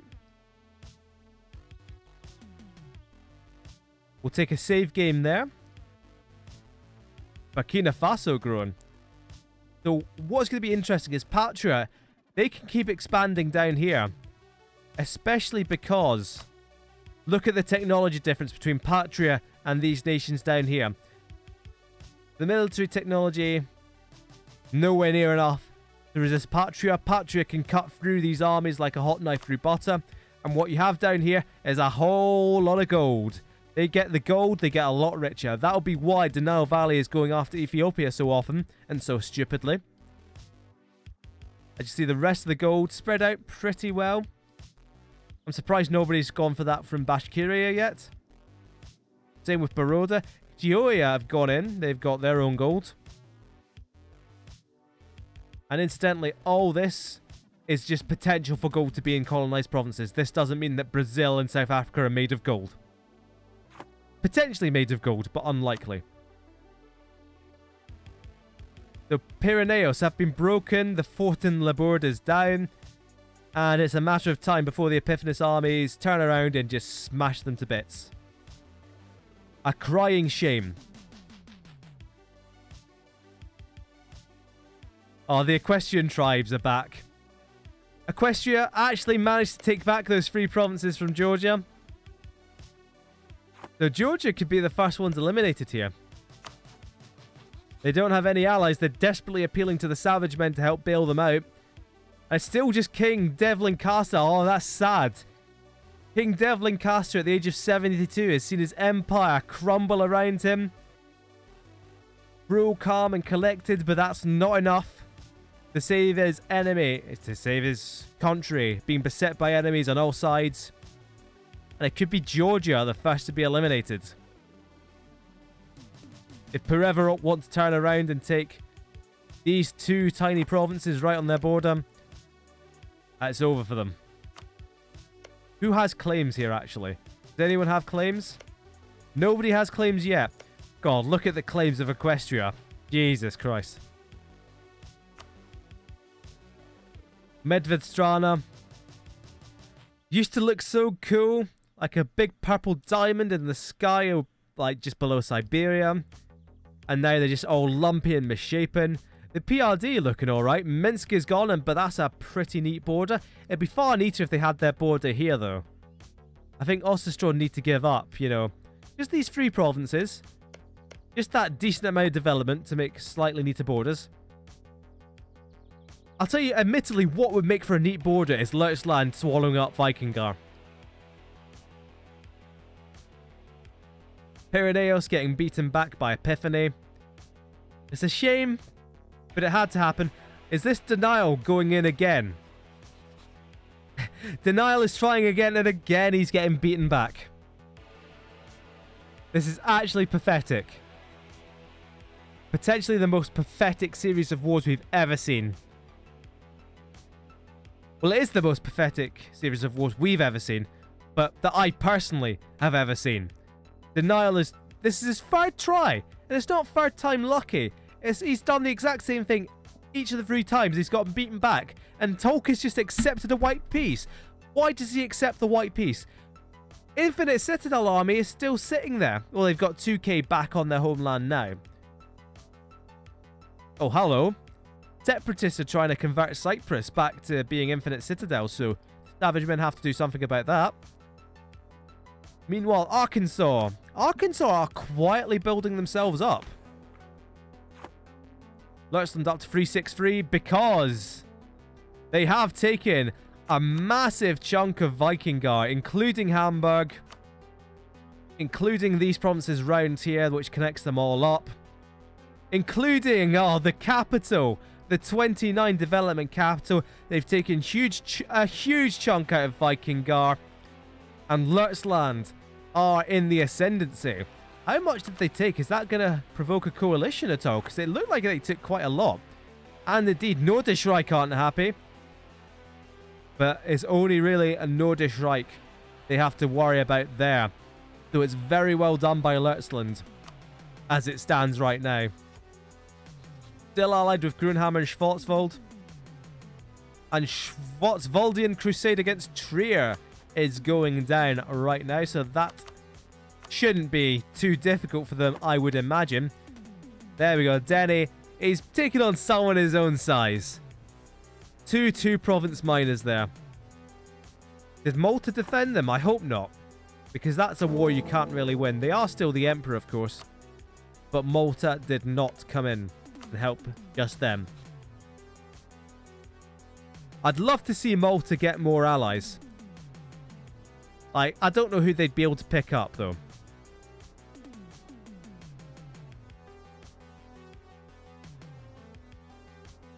I'm disappointed nobody's run headfirst into any coalitions yet.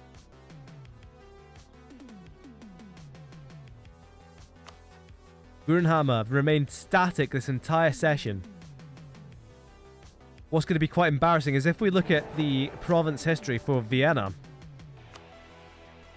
Occupied, occupied. Occupied, liberated. Ooh, a famous quartermaster there.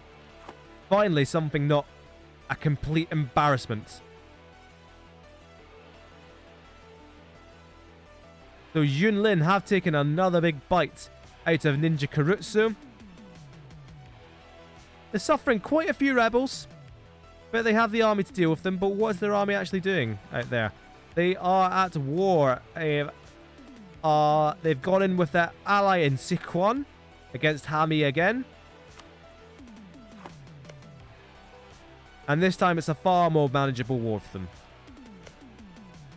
In fact, Geoia are in the exact same war, are they? Yeah.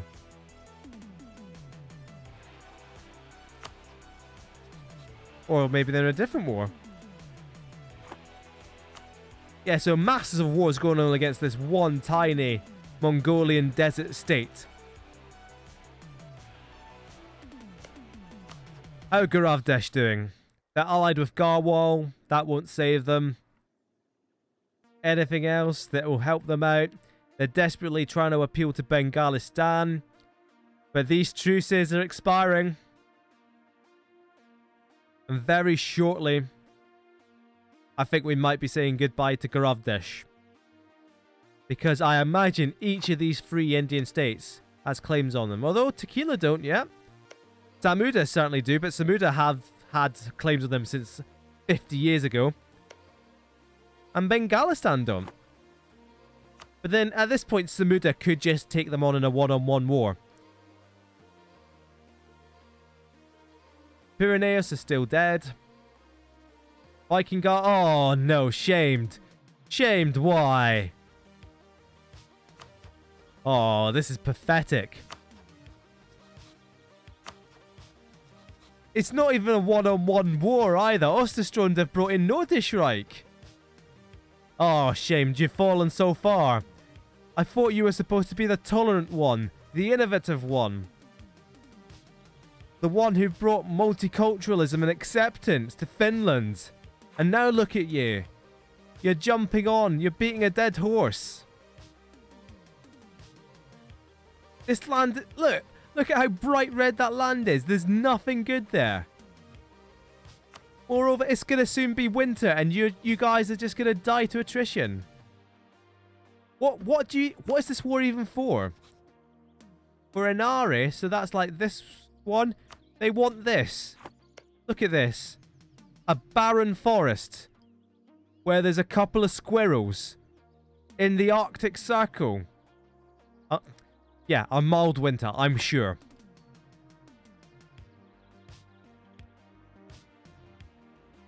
So we're seeing the opening moves. And now we're seeing a few nations be finished off. And now you see how important it was earlier. If Lüneburg had held out and Vikingar could have won that war, that would have prevented this entire series of events from happening.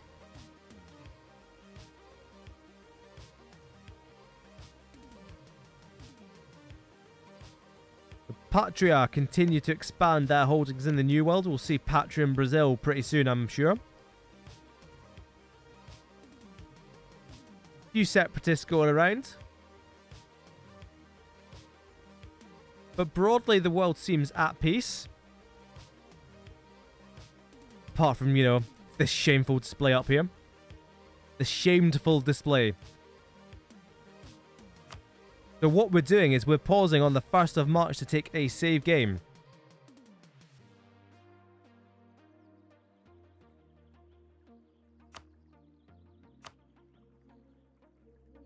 We never do it on the 1st. What am I doing? I've put a 5 in, but I've put it in the wrong place. There we go. So, Denny. Actually, we'll have like a quick rundown of these. I recognize a few of these names. Oh, no. Malta are actually going for something or other. I've got no idea what they're doing. So we'll have a look at that in a sec. But Denny, Schwarzwald have done something. They've beaten up German minor nations. And they're taking their countries. And their provinces. But a quick dart over here. And as you can see... Oh, wait, did I miss? Yes. This war is over as well. And the Pyreneans are now Epiphanians. They've been renamed. Look at that curvature. It's now one big continuous nation, and Pyrenees. They'll soon be consigned to the dustbin of history.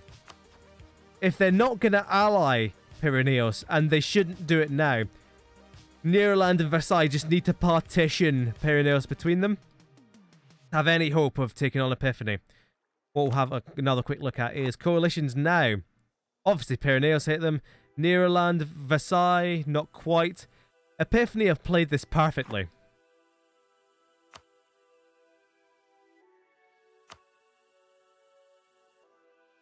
Epiphany have expanded so quickly, and nobody hates them for it. It's amazing. As you can see, there's now no Asian nations at all in the Great Powers list because of the institutions, I imagine. Nobody else has funded an institution apart from Medvedstrana and Moskva, which is why it's reached this far already. You can kind of see the Renaissance at its usual limit has spread round here. This is how far it's gotten naturally. But this conurbation over here in Medvedstrana, that's due to Moskva, as we went over in that last write-up. As you see over here, there's no Renaissance whatsoever. There will be tiny bits where, like, for example, I imagine Central Dwab. They were halfway to the Renaissance there because Tequila has developed Central Dwab so heavily. But it's not enough to actually spawn the Renaissance. Death to Epiphany, I have to agree. See, this is smart. This is exactly what I said. Are they partitioning it, or is it just Neroland? It is Neroland and Versailles going in on Pyrenees. They just have to split the lands between them, which I don't think is going to happen. Versailles might get Béarn. Or Béarn. However you'd pronounce that with the accent. Or Bern. I'll just say Bern. And pretend I don't see the accent above the E. But as you can see, with Neroland occupying these provinces, none of that is going to go to Versailles.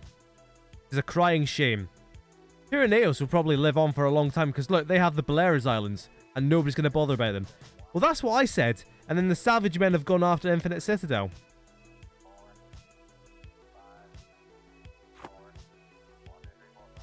Right, so we're still Osterstrand, Nordischreich coming after Vikingar.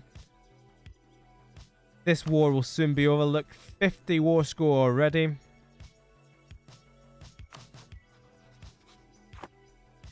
But even this war will go quick. This war will go even quicker here. Because there's nothing left.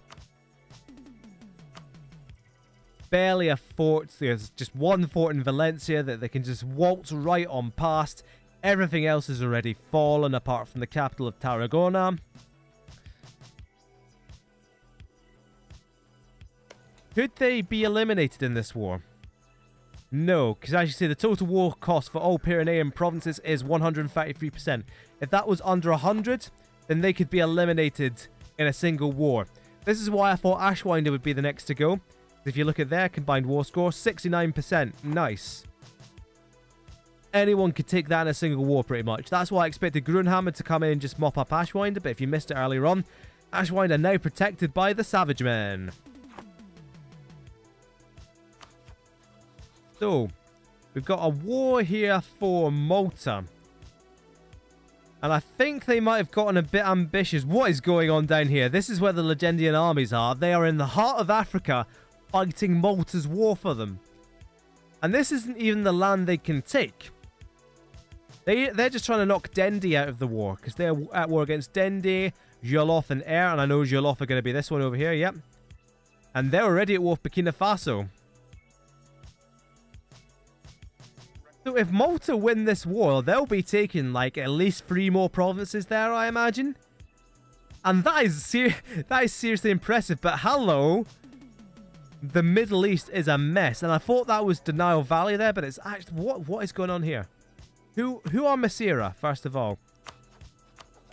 How are Masira getting all of this? Masira just wanted Dhofar because Arkansas are at war with them. Yep. Because they're supported by Arkansas, and that's why everyone's dying, and that's why Arkansas are taking stuff. Okay, cool. So this war is still going on. Denial Valley have fought them back, as I said they would. Like 3 wars ago. But what will always happen in these wars, as you can see, there's no forts from the border all the way up to Cairo and Alexandria. But it is all desert. Coastal desert, steppes, and it's very attritional. So what happens is that Denial just kind of goes, well, come at me if you think you're hard enough. And Tokmiria does. He loses all his manpower, and then Denial Valley comes back and just bops him on the head. It's just that Denial Valley then gives up. See if they scorch some of this earth, because that's the thing you can do in this game. You can tell your army, hey, in fact, what we'll do, we'll quickly pause it so I can show you. You can come in Scorched Earth, spend a few military points. Oh god, war exhaustion. They could get new techs. It's a mess over here. It's a bloody mess. But they could get Scorched Earth, and that would really inhibit Tokmiria's armies and cause them to take a lot more attrition. Stuff like that. They should absolutely do that, but they won't. Or maybe they haven't, I just don't realize it. Oh no, while the Maltese and more importantly the Legendan armies are down here taking care of Dende, Malta are getting invaded in Maltese Serenica. I hope we don't see that go down. Right, Neroland. They're migrating into the Genoa trade. With their 4% of trade there. If they could find a way to take over Cordoba, they could be a decent ally once again to Versailles. But as it is, look at this from Epiphany. Oh, in fact, actually, I nearly forgot. Oh, hold on. Here we go. Here we go. This could be the 4-way fight we've been waiting for. Let's have a look at this diplomatic view. Bengalistan. Have they attacked Tequila? They have... No, they haven't. They are supporting Agdesh, who have attacked Tequila. So this is a massive war going on here. While Garavdesh were being partitioned. Oh, but Tequila are out of that war. They got knocked out of that war. Tequila declared peace. Did they gain anything from it? No. So it's only Samudera versus Garavdesh in a separate war to Tequila versus Bengalistan, with Agdesh on the other side. But Tequila... They do have an ally in Sinsagar. They do have Baroda. So that's an interesting one. I'd imagine Agdesh are going to win, and that's going to hand Bengalistan hegemony over India. Because Garavdesh are gone. Because that's... Where is the Samudra army? Samudha surely have an army. Garavdesh and Garwal. Well, here's Garwal. Where's the army? Am I just completely missing something here? Where is their army? I assume they have an army. I want to see Garavdesh make the comeback of all comebacks. That's what I want.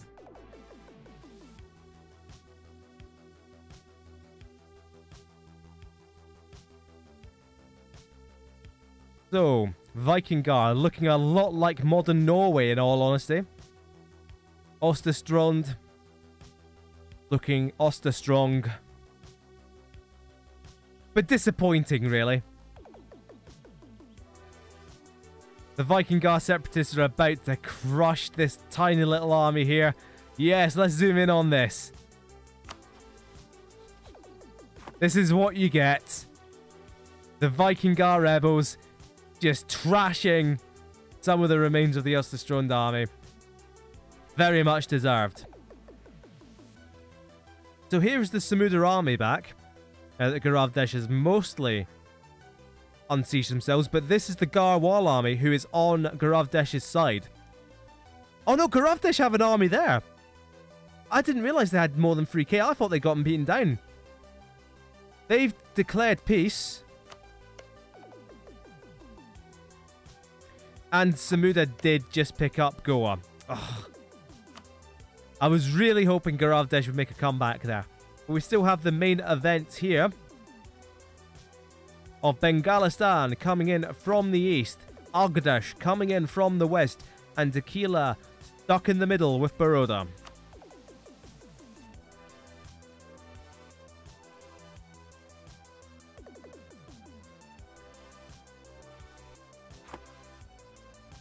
Oh, what is this? Oh no, that's air. I really thought for a second that was Patria coming through.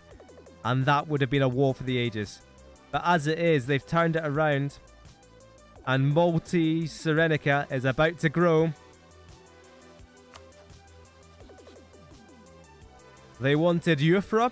They're going to get Eufra. They should get Fizan as well. I want to see Malta get enough of these provinces that it just fills in this, and that is all Malta. Oh, hello. Hello, hello, hello.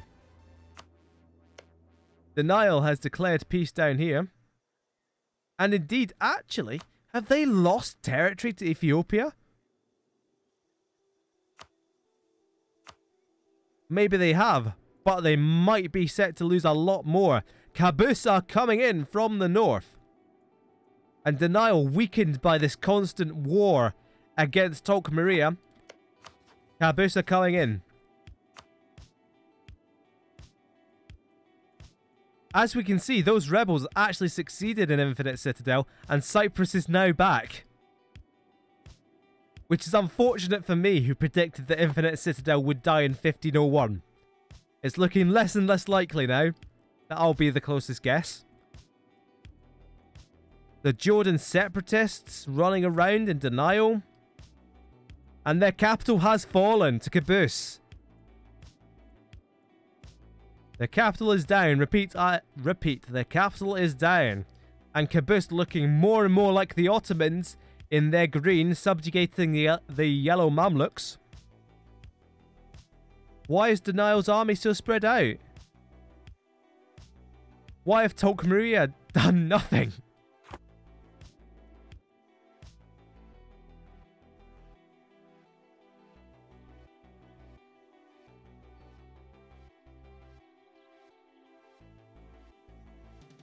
All reasonably quiet. Equestria somehow still alive.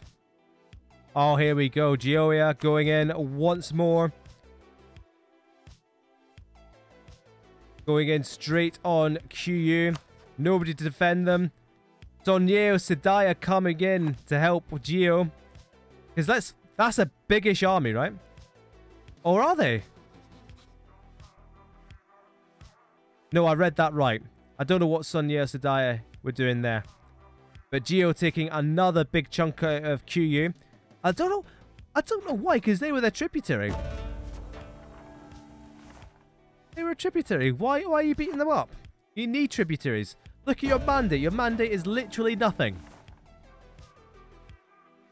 Look at the amount of penalties you get, Geo.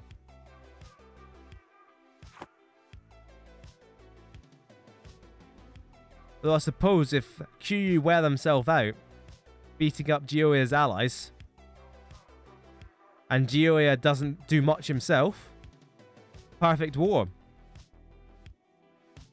The Tequila, loads of battles going on here. Tequila winning one, losing the other to Agdesh. But Bengalistan, look at this trade node, and look at their control of it. 84% of the trade in Bengal, which is very impressive. They'll be able to just keep getting money, keep pulling it out. They'll be able to mark up. Oh, this could be the end of Denial Valley. Because rather than have to march through this entire Nile Valley desert, Caboose are already in Cairo. They're sieging down their other fort in Alexandria. And this is a very bad time for Denial.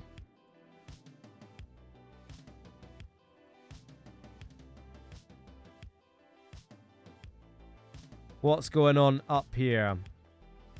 Lurtzland. Oh. Interesting. So let's have a quick pause. And look at this. So London have actually managed to get themselves into an actual war in defending these Holy Roman Empire provinces. They've run into Lurtzland and Schwarzwald. I've got no idea who's going to win that. I imagine Schwarzwald and Lurtzland because London have the problem that they're rubbish, actually. They're just utter trash. Given that London have like lost war, they haven't lost wars, but they have been losing wars to these guys. Oh, what is this?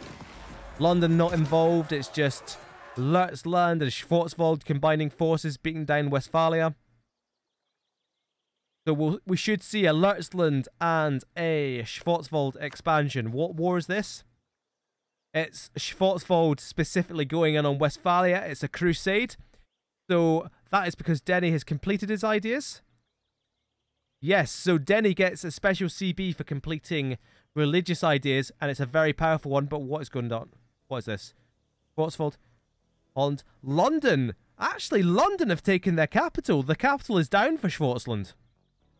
I keep saying Schwarzland, it's Schwarzwald. Eric Luck's doing nothing this session is a bit disappointing, I'll be honest. We've got maybe half an hour left in this session. We've got a full occupation here of Leak Guy's Chiyu. Has anyone else aligned with the MPO? Oh, Yunlin. Shameful. An actual shameful display. Only the capital of Nanjing remains for QU. Well, they're getting a few things back. Yeah, it's probably fine. They'll probably survive this war. Although they'll survive this war by default, but it'll be it's going to be a long, long fall for them.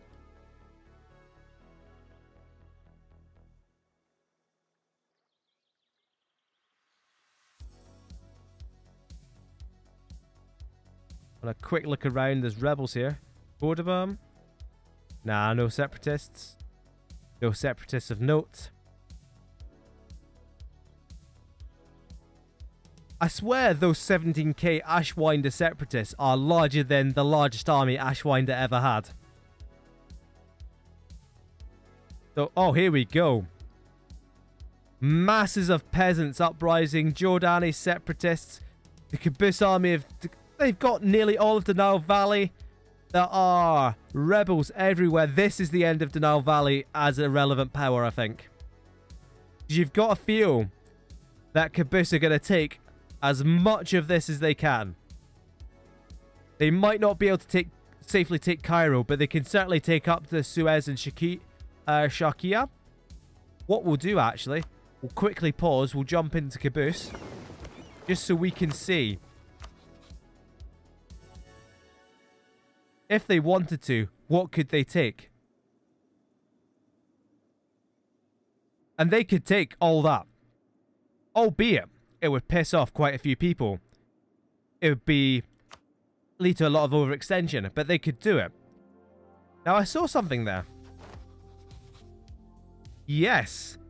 So, Infinite Citadel have fallen under a personal union, and Emperor Abraham Denial rules them both. So this is what I thought would happen. And then I thought the Infinite Citadel would just be inherited by Denial. But that's yet to happen. Caboose just hammering down. Now, the one thing going against Caboose here is there are so many rebels. There's such a ridiculous number of rebels that their armies, that they might siege back Cairo from them, they're going to lose that war score. They might not be able to beat these rebels.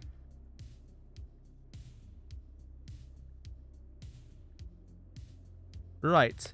This war seems over, and I don't think Malta got any land from it. Which is a crying shame, let me tell you. I'm devastated. Schwarzwald making a big land grab here. Lützland too. I don't know why Lützland want Osnabrück, because they can't take it at all.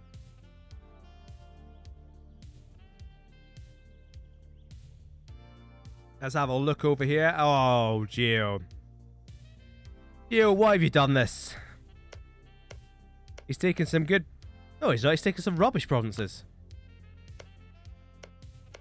They are all farmland. They've got pretty great resources though. Silk, paper. Grain is great. Cloth I like. So it does seem that Geoia is setting up for a big war with Yunlin. He'd do well to get rid of the Mandate of Heaven first, honestly.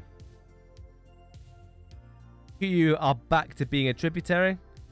Pathetic. So I'm expecting... Oh, hello. What's going on over here? Sonyeo Sedai have declared war on Owari, which is this tiny nation in here. And they're putting up a better fight than Ninja Karutsu did. Although, hello. This is where the Yunlin armies are. They're on Hokkaido. What are they doing on Hokkaido? I don't actually know what they're doing on Hokkaido. What on earth could they be doing? I mean, the only thing is they could be declaring war on Sonyeo Sedai, but why would they when their homeland is right there?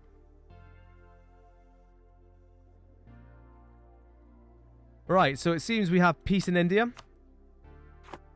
Peace in India. And nothing much has changed.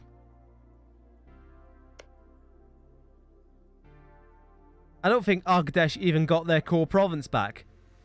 Baroda have died, actually. They've taken stuff from Baroda. Hello? Did I see that right?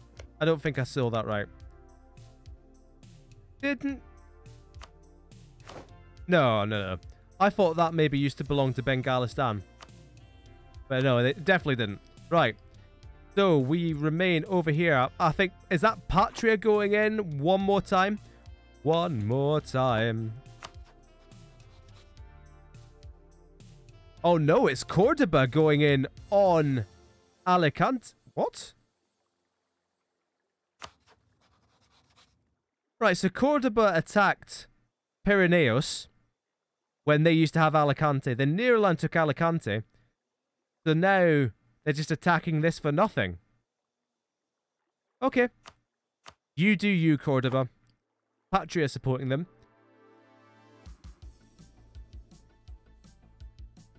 Patria still trying to expand, but they're going very slowly. You see some tobacco there, some tropical wood. Cocoa is a very good resource.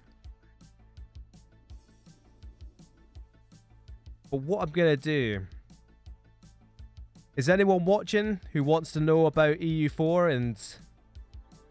Oh, hello. Is that London on a fight back? Maybe a bit. Maybe a little bit. Because you might remember that the Renaissance spawned in 1450. And the next institution is eligible to spawn in 1500. But as you can see, it hasn't spawned yet. Everything is present. That's because there are certain conditions that you need to fulfill to get the next institution to show up. And the next institution... Well, they haven't even gotten bloody Renaissance yet. What are you doing, Patria? The next institution is colonialism. And for that, you need to have the quest for the New World, which means you need exploration ideas. And nobody's taken exploration ideas yet. In a normal game, the AI is weighted to take exploration ideas for certain countries, like Portugal, like Castile, any of the countries that will form Spain, any of the countries that historically colonized. Now, in this game, we don't have those AI weightings. So hopefully Patria will end up taking exploration ideas once they finish with religious ideas and once they put their administrative tech up. But if they don't, then we might never... Hello? They are actually at war with these Brazilian miners. It'll be interesting to see. They're going to form a colonial nation without having colonialism. Shamed, you can certainly get an update on Österstrand. Österstrand have been the ultimate opportunists. Lutzeland just about eventually beat Vikingar in a war. Österstrand came in, wrapped around, smashed the hell out of Vikingar.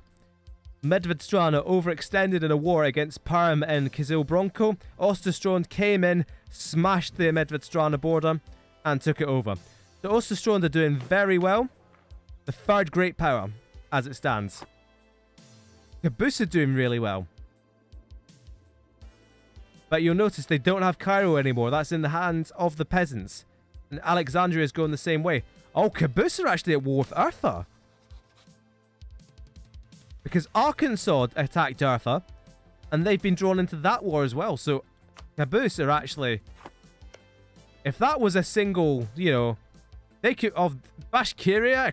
Equestria? What are Equestria doing? What are they actually doing? They found it... They allied Urfa. Equestria somehow surviving. Do they have an army? They've got 1k there. Oh no. Oh no, that is still just the 1k army there in Shirvan. So a lot has been happening, Shamed. And a lot continues to happen. What's the time? We can go on maybe another 20 minutes. I'd like to get to 1525, but I don't think we're going to.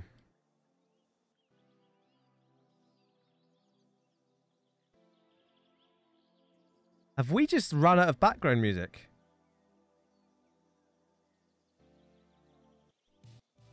We haven't, but it's just going slowly enough that it felt like it. Right, let's keep going. It looks quite disappointing. Legendia, I suppose, their own expansion would be disappointing, I think, with Legendia. But I can forgive them for having expanded Malta. Here's Caboose, though. Caboose didn't quite take Cairo, but they're now right at Cairo and can take them in future wars. That's a great move from Caboose. It also gives them a port on the Red Sea. And that will help them go east if they should ever choose to. Also helps them take the Alexandria. Some of the Alexandria trade certainly helps them secure the Aleppo trade. I don't know, what's their home trading port? It is going to be Constantinople, despite them not holding Constantinople. So that's where they want to direct trade. They'll want all of Alexandria and direct that trade north.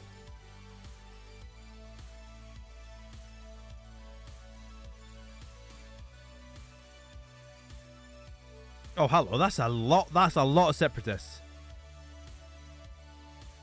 The point where I think even Epiphany's army would struggle to deal with that many separatists. Let's hope they cross the border into Epiphany rather than continuing down through what is now Neroland. Oh, London losing out here. Schwarzwald on the advance. It's only a matter of time before they knock out London now, I feel, because there's not much London can gain from this war. The war is lost. The war is certainly lost for London. The only question that remains is how much Schwarzwald and Lutzeland will actually manage to take.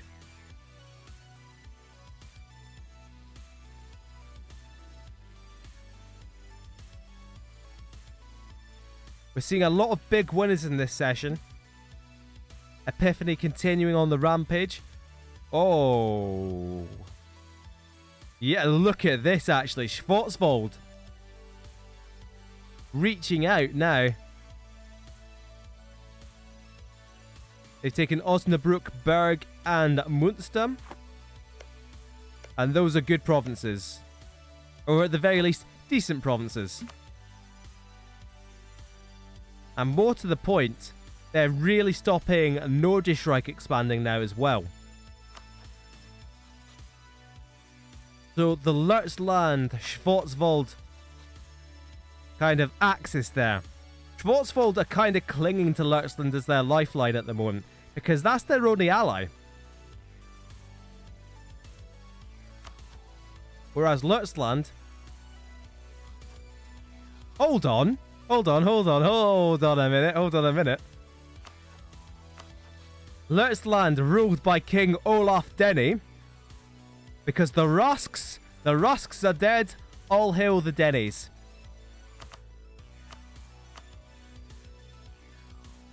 Look at that.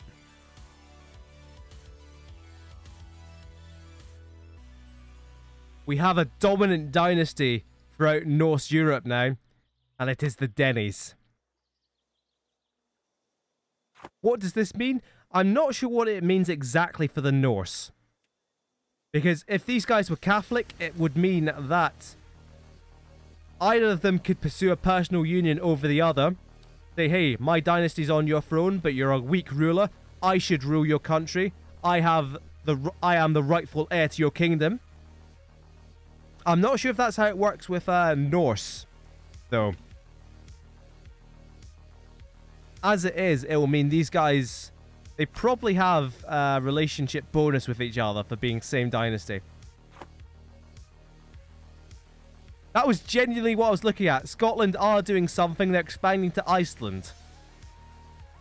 They might be able to expand to Greenland after that, even if they don't take any colonizing. Everyone's taking quantity, which is interesting. What are Epiphanes taking? Epiphanes is taking exploration. Everyone around them is taking, like, quantity ideas, I think. Or offensive. I like that from Nero. Offensive ideas. Versailles taking quantity. Schwarzwald, quantity. London, admin and offensive. Admin and trade for Nordischreich. That's not a good idea. Espionage and economic is really weak from Grunhammer. What about the Savage Men? Quantity and religion. I like that.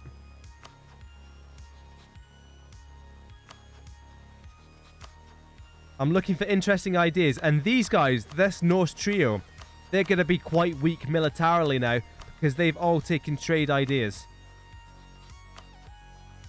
And no military ideas. Whereas Lurtz, religious and offensive.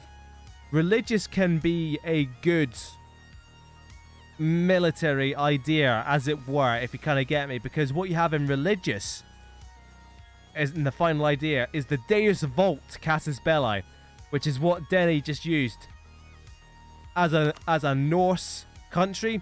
He just steamrolled into these Catholics in a crusade. If ever you see a war that's a crusade, they've used the religious Casus Belli. Let's see if there's any here.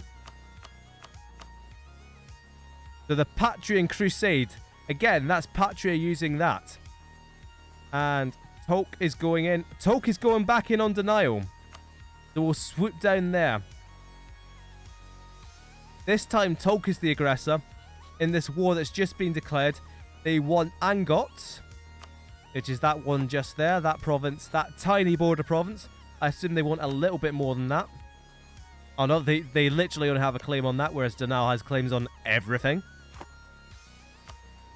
So this time, beset by rebels and having lost the Suez region, I think progress might finally be made between Tolk Maria and Denial Valley.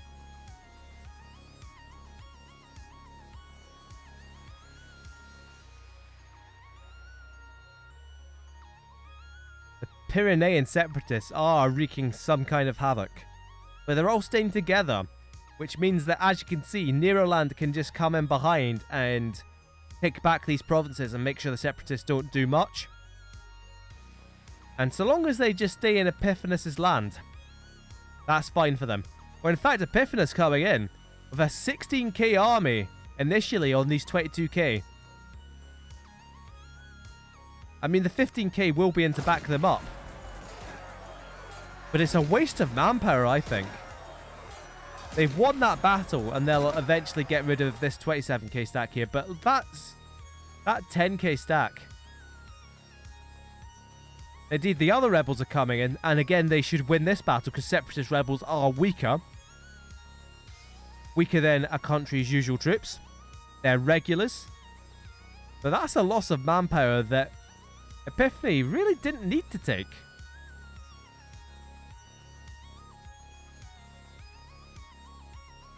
You can kind of see now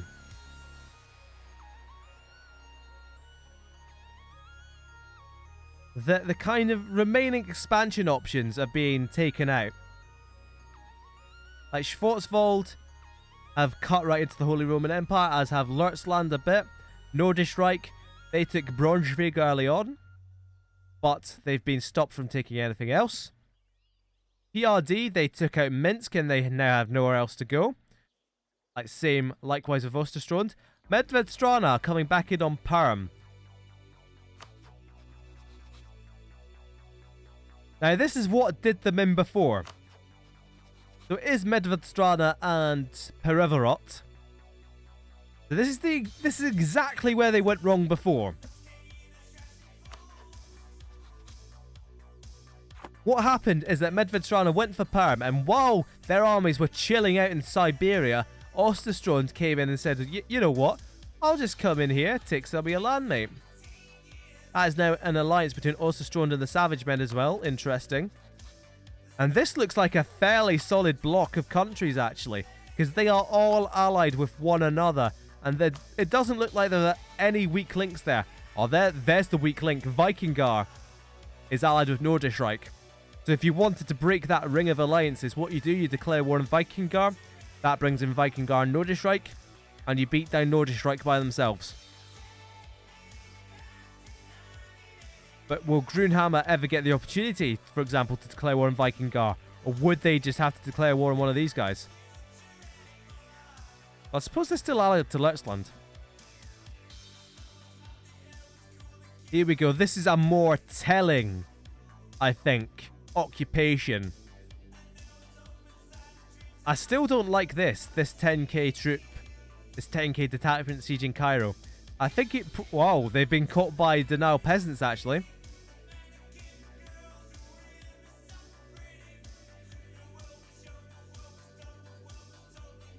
But for example, keep your armies close together, split them up so they don't take attrition, but can support each other when needed. Because like, even this 2k stack has taken a lot of attrition in this arid desert. I would say most deserts are arid, it didn't really need that extra descriptor, but technically it's an arid desert in the game, so we'll call it one. I'm not seeing many more Denial troops, actually. It might only be that 8k stack, and that 8k stack is going down. It's going down quick. Oh, they completely wiped it out. This is it for Denial. I mean, his nation's not about to suddenly disappear. And indeed, this Pretender stack could wipe out that 10k army. You can see them furiously rebuilding an army up here in Benghazi and Bardia, but it's not going to be enough to save them.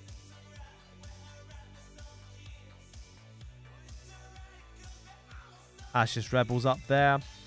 Medvedstrana, in a classical Russian move, I think they are trying to escape, into Siberia and push the Siberian frontier. What's this? Nobody we really care about, I gather.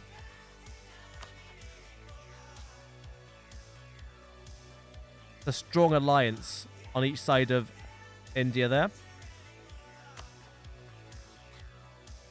The Garavdesh truces are coming to an end. So might their life as a free country. The Caboose. They actually took a little bit from Arthur there. Hildir or Sildir. Tars. decent provinces, mountain provinces, and a mountain fort at that. A very good strategical province to take.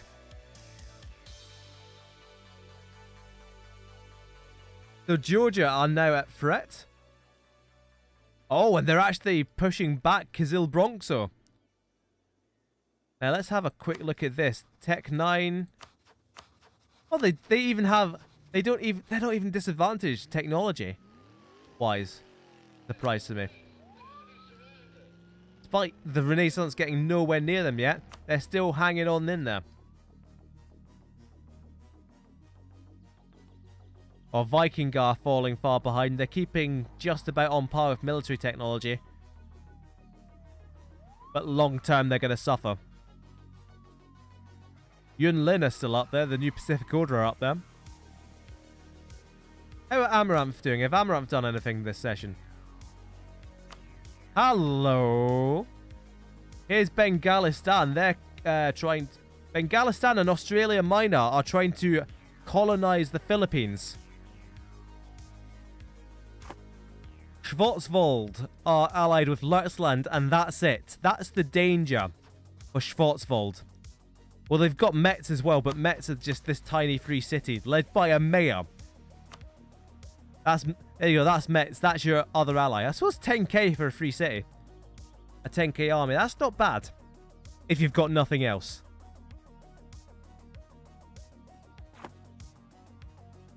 What's the time? We're not going to get to 1525. Oh, hello. Oh, no, it's just separatists. Vikingar separatists. They're not very happy. But I'm assuming Leutsland and Osterstrond will be able to deal with them soon enough. What's Epiphany's next target going to be? They've still got the Triple Alliance. They're still fairly well set. Where are their claims? A lot of claims on Versailles. Nearly all the claims on Versailles. None on Neroland. If they were to come for Versailles, they'd be going up against Legendia, Grunhammer, Neroland, and Free Scotland. Now, that would be a war.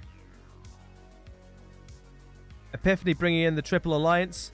Versailles bringing in a lot of paper tigers. Legendia have proven they can fight. I like Legendia. Legendia have been all over the place. They've not expanded because they've been all over the place fighting everyone else. And you know what? I approve of that. I can appreciate that. It's not going to win you any... It's not going to win you any land. It's not going to win you the game. But it'll win my heart. Because certainly the Savage... Oh, hello! I was about to say the Savage Men lost it, but oh, there is a war. There is a war. There is a big old war. Let's have a look at this. Jesus Christ. This is literally, not quite literally, but almost exactly what happened last time. In that Medvedstrana, brought in Perevorot, they went to war in Siberia. They were winning that war, and then the Norse bloc came in and smashed them. I don't want to spoil it for you, but the PRD, they've got a good idea about what happens here. And the PID have gone in on Perevorot. Now, Perevorot are a bit of a stronger link than Medvedstrana. Perevorot still allied with Medvedstrana and Grunhammer. You can kind of see that axis across there. Now, Ardis in the chat is saying fuck. And he is right to say fuck. But it's not quite as bad for Grunhammer. Because they don't have this whole entire Siberia to fight. But it is still 1, 2, 3, 4 solid powers against 3. While these guys have been pissing about in Siberia. Like I said, Grunhammer, quite strong diplomatically, but you're only as strong as your weakest link. And at this point, with their armies, where on earth are their armies? In Central Asia, their allies, in Siberia, you're only as strong as your weakest link, and Perevorot are a very weak link right now. So we have down here a battle. As you can see, look at that morale bar. You probably can't see it depending on what level of detail you're looking at on Twitch. And that doesn't help. The morale bar is still tiny. But they've already got half morale. They weren't expecting a war. They should have been. And that's why they're getting beaten despite being outnumbered. They might get reinforcements in on time. In which case they'll... Yep, they just about won that battle by getting the reinforcements in. But here come the Germans spilling over the border. And already the Polish are just painting the town red. Now again, what Medvedstrana need to do for the good of their allies, they need to declare peace immediately and bring their armies back. But what they're doing right now, they're just still fighting Kizil Bronco. They can't afford that. As we've seen already this session, wars can go back and forth at a ridiculous pace and at a ridiculous rate. Here we go, a major battle here. They've cut off reinforcements, but the Savage men coming around the side as well. Oh, they actually got a wipe there. That's interesting. Their armies both survived, but they wiped a Nordisch army there. What Grunhammer need to do, they desperately, more so than any other time, they need to keep their armies together. They need to go for isolated stacks, and they need to concentrate on one country. That country might need to be the Savage men, just to keep these guys out of the way. Did Perevorot take a province there? Did they peace out? Yeah, Perevorot took a province from Kizil Bronco and signed a separate peace there. The Medvedstrana are on their own in a war against Perm. Oh, no, they're not. Kizil Bronco are the ones that left. Perevorot and Medvedstrana against Perm, and they need to peace out this war.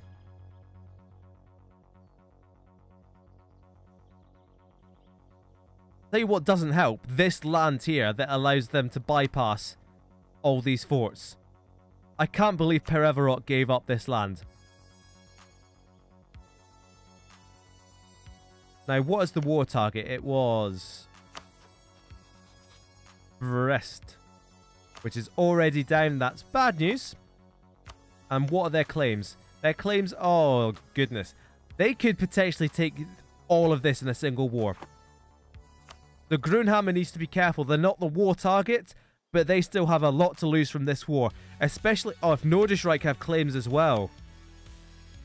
They don't have many. Oh, that's it. I don't know what the Grunhammer armies are doing over there. But, well, I do know what they're doing over there. They're crushing Österstrand. That's what's happening over there. But this is so frustrating. They just need to get out of this war. Even if you wipe Peace Perm, that's fine. Because look, you've got the Perevorot army there. You've got the Medvedstrana army there. All you have over here is Grunhammer trying to cover 3 countries worth from 4 invading armies. Oh, Caboose. Oh, hello. Look at this from Tolk Maria. They have just decimated the Red Sea coast here. I mean, this is all pretty poor land. But I'll tell you what, in the next war they declare, they're not going to have to walk over, you know, hundreds and hundreds of miles of denial desert. They'll have to walk over hundreds of miles of their own desert. And that actually does make a massive difference. If this had just been declared as a straight up war between these 3 nations against these 4 nations, without these guys being in Siberia, it would be a lot closer than this. Because you can see, Grunhammer is actually doing pretty much what I said. They're picking off isolated armies. They're winning their battles. But look at their homeland. Their homeland is being occupied. Vienna is falling for like the 4th time this session. They've picked a bad ally in Perevorot, I think. Here's Medvedstrana, or Perevorot that is, finally getting in, and they've just been wiped. They've just been wiped out. Pathetic.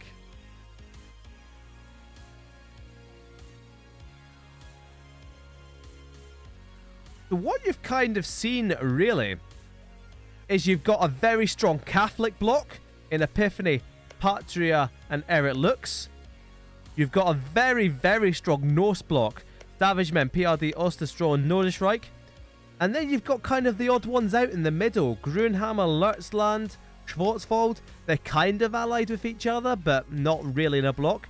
Legendia, oh, who knows? They're allied with Malta and nobody's messing with Malta. But in the long run, how will that help them? Caboose, they're kind of at the end of Europe, so nobody's really messing with them.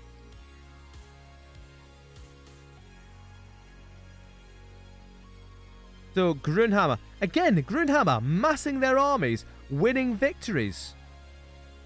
Where's the help? This war, I'll add, still not over. Still Medvedstrani armies in Parm. Who knows why? That was actually a major victory. Massed armies have sent Osterströn packing. What we can do is quickly pause. Go into the Savage Men, for example, and we can see that the Norse nations do notably outnumber these guys. But look at the casualties. Double the casualties, pretty much, on the side of the Norse. And that's because of Grunhammer, mostly, if I'm honest. Yeah, look at the war participation. We'll sort it by war participation here. These guys mostly even, but Grunhammer have done 63% of the fighting. Participating in battles, sieges, and blockades. 63% Grunhammer. And what we'll have a look at here is where these... Look at this. This is all... They've lost against Grunhammer, lost against Grunhammer, lost against Grunhammer. And that's why it's frustrating to see. Because Grunhammer... I've called them a paper tiger just kind of obnoxiously. In a trolling manner. But Duchess Marlis Grunhammer is actually doing pretty well. We've got a major battle here. This will be the first one they lose probably because there's reinforcements pouring in from all sides. Although Medvedstrana might get there, might help out. PRD are going to get there as well though. And actually, this is going really close. This is going really close. This would be an amazing win, but I think it's gone. Yeah, the Norse just had so many numbers. So many numbers on their side that they just were forced out eventually. That was an amazing battle. They very nearly did it. And you know what would have tipped the balance? These fuckers over here. They didn't even get anything from that war. They should have just peaced out immediately.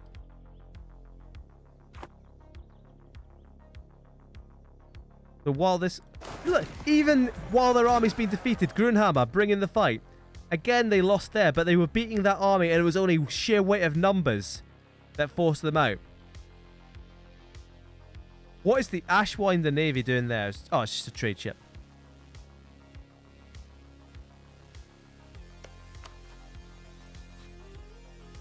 Oh. Ashwinder are no longer protected by the Savage Men. I think what's happened here is that they've seen the Savage Men. I'll start again. The Savage Men have seen that Grunhammer are in no position to take on Ashwinder. Just like mop up the last of them without getting piled on by the Norse block. So that's why they've revoked their protection, and now the Savage Men themselves will move in, take Ashwinder. Eric Lux could do it as well. That would be the perfect move if Eric Lux had claims on Ashwinder. They just come in, sneakily take these provinces here. Eric Lux have been completely static. Epiphany have kicked on. Eric Lux haven't really expanded at all. Although Caboose, I didn't realise they'd gotten that much more development. I guess it makes sense. Anatolia moving into the Middle East.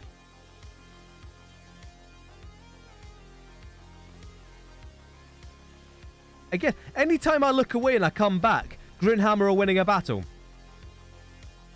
Herevurot losing a battle and getting wiped out by the Savage Men. And again, they're about to get wiped by the Savage Men. Although, that was just like 4k troops and that was an even battle. What on earth happened there with the Savage Men? Because at this point, the Savage Men will be having they'll have a lot more troops from quantity ideas.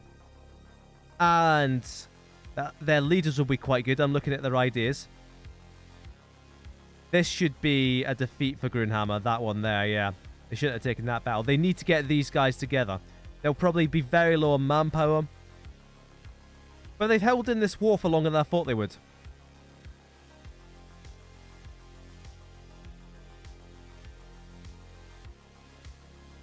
While this is going on, is there anybody else who could jump on? What else could happen here? I've clicked at the right time as Lurchland has just declared war on Vikingar. Vikingar and Nordisreich, they have actually jumped in. Oh, it's a bit of a mess now.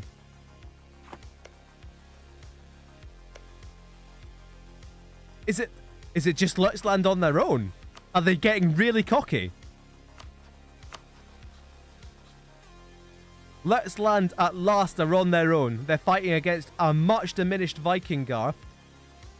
But going one-on-one against Nordisreich is... That's pretty ballsy, honestly. If Vikingar can pull off this war, and they can help take Nordisreich out of this war, then obviously a lot of the damage has already been done. But that evens it up a fair bit. Because look at the Nordisreich army over here. Take all these guys out of the equation, take them to fight Lurchland, and woof. As it is, I think Lurchland not led particularly well. Look at Vikingar pouring in from the north.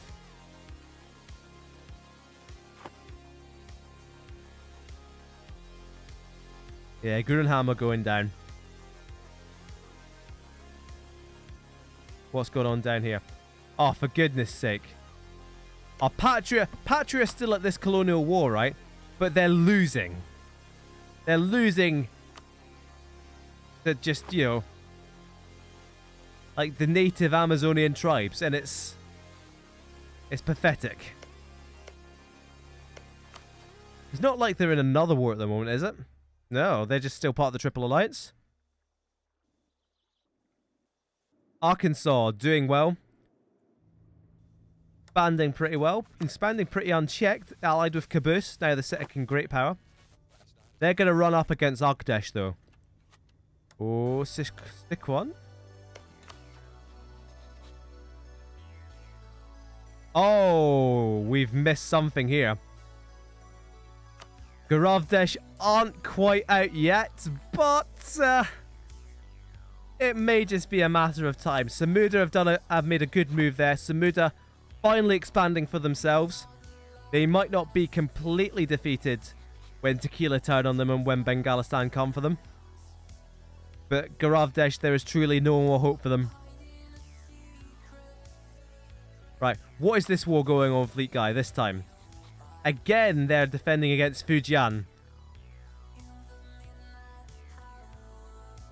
A couple of separatists in Yunnan, that's fine. But this is where the main war is going on. Where is the Lurchland army? That's a question. Have they pieced out? They haven't pieced out, but they've beaten these armies back and they've undone the sieges. The Lurchland have a substantial army in Nordisreich. And you can see the Nordisreich army already kind of arriving home. Although immediately leaving again. I don't know what they're doing. The Legendia have an exiled person there. Did Legenda just have an army walk all the way around, back round here, back round there to get back home? Because that's what it looks like to me. Because that's the only person they could be fighting. It's air down there. Oh, Maltese Maghreb. I just looked completely over it. The Holy Roman Emperor is rising. Although he might not be the Holy Roman Emperor. Yes, he will. They're all backing Malta. As well they should.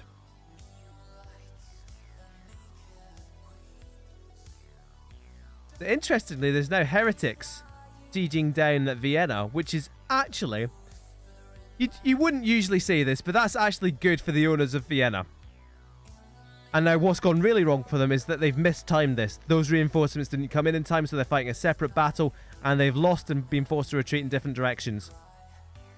A poor show. The Lurchland bring their troops down into Denmark. They bring all their troops down into Denmark. Vikingar comes back. There's a cheeky few sieges. And then Lurchland has to run back. It's like, just take out Vikingar first. I mean, It doesn't seem too difficult to me, but apparently military tactics don't run in the Denny bloodline. Though interestingly, Epiphany have now rivaled Lurtzland, which isn't good news for them.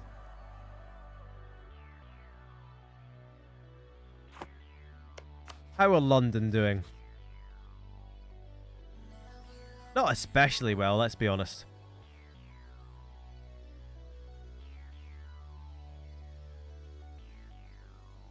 I keep looking over and thinking that's Bengalistan making a move on Garwal, despite the fact that I know it's not. Alright, so all of Japan now belongs to Korea. Pretty much. If we ignore these glitched provinces due to the patch, and we ignore that one province there of Owari, I'm sure Ninja Karutsu will lose out soon enough. So that's an impressive consolidation of power by Sonyeo Sedai.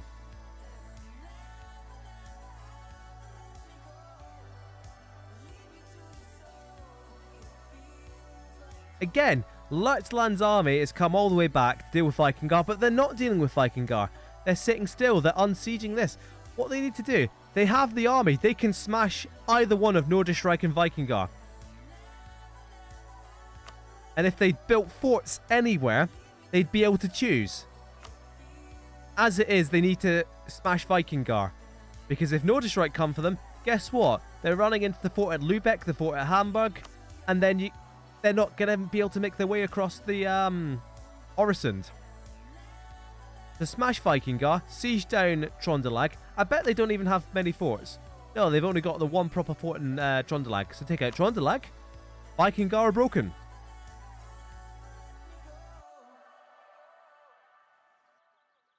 Meanwhile, Vienna has fallen to heretics. But it means it's no longer in the arms of the PRD. Speaking of the arms of the PRD, Pereverot, Exhibit A. Have Medvedstrana have left their allies on the battlefield. Medvedstrana, the worst allies. They've left... Grunhammer are still fighting in this. And that's pretty impressive. Hopefully they just knock out Pereverot and don't, you know... Did Medvedstrana lose anything in that war? Yep, they lost 2 provinces to Österstrand. Yep. Technically, like, you'll be getting this just as soon as you said it, Shamed. But I did notice that Österstrand did peace out there. And they did get land. But the main war is PRD against Pereverot. So that's an impressive amount of land they got there, actually. It's just... Oh, Medvedstrana are actually... We'll quickly have a look here. Medvedstrana are migrating. What I was doing there's a timeline that's enabled by a DLC. So you can actually go through and watch things happen. So we'll ignore that just now. What we can use it for is just a quick look. How did things start out? Which is very useful if you can't remember where things started.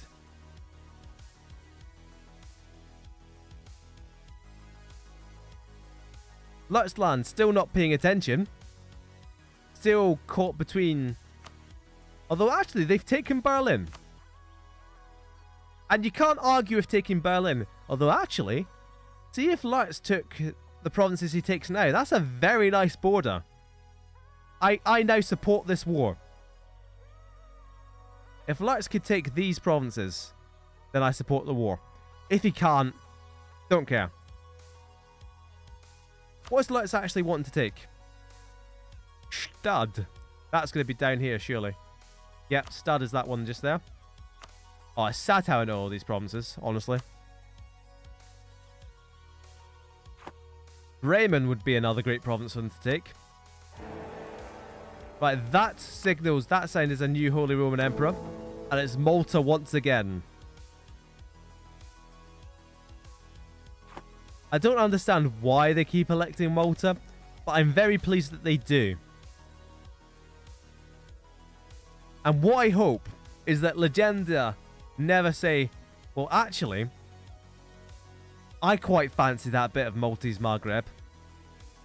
Because that would be heartbreaking. That would be the worst betrayal. And I hope it never happens. Sichuan are actually growing quite well, but I doubt they... Because that's like Tibet and the Himalayan mountains. This is like... Well, it's not wasteland, but it's one huge province with nobody in it. So they look big, but I don't think they are big. Like Buryatia in Siberia.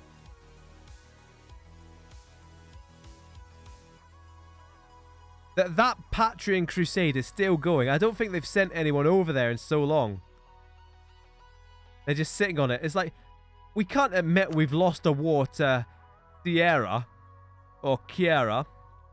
Or Kira? However you'd pronounce it. I like Kira. We can't admit that we've lost a war to Kira. Perevarot are still fighting, as are Grunhammer, making up for their earlier poorer performances. Although I can barely pick out their armies in the middle of this.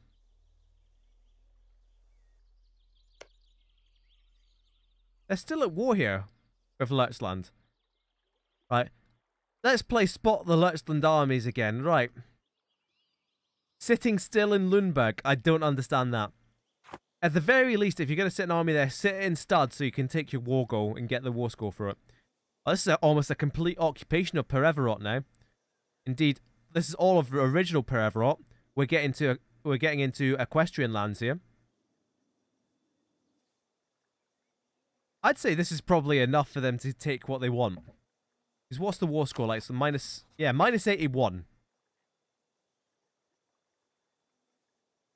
There's no real need for this war to continue unless they just want to really damage Grunhammer, for example. But that's not really how the AI works. Because I know as a player, Leutsland a bad defeat in Northern Grunhammer.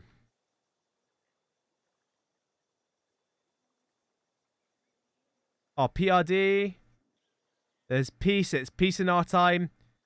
And the PRD have taken a chunk of Grunhammer as well. You see there they've taken their border province with Perevarot and Zemplin, the fort, the border fort from Grunland. So now Leutsland are in for an interesting time. Because what they needed to do is they needed to smash either Viking or Nordischreich while Nordischreich were distracted. Now as it is, Nordischreich can bring their army against Leutz's completely split up army. Although, fight going down here. Fight, fight, fight, fight, fight, fight. Leutsland going in despite being outnumbered. Being severely outnumbered and running away. Deciding discretion is the better part of valor there. And in this case it really is. They need to combine that army to beat the Nord army. Oh, finally, there we go. Sieging Vikingar so they're not picking up income so they can't rebuild troops. That's better. They just need to take the Trondelag fort and they'll be rolling.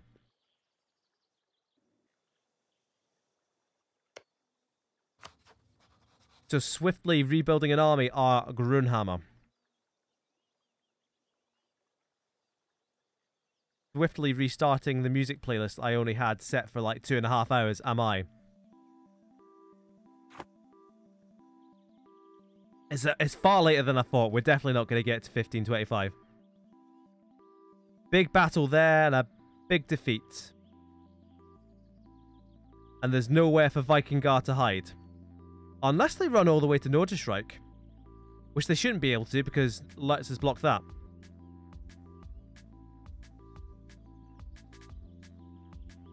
Well, no, what's very clear is that allies aren't overrated. But what really works is putting together a block of allies. Are we finally getting Wallachia taken out? The Savage Crusade. Finally neatening up these borders. That will look a lot better.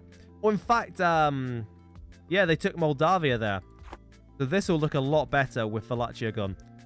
And I fear Ashwinder aren't long for this world. Oh, here we go.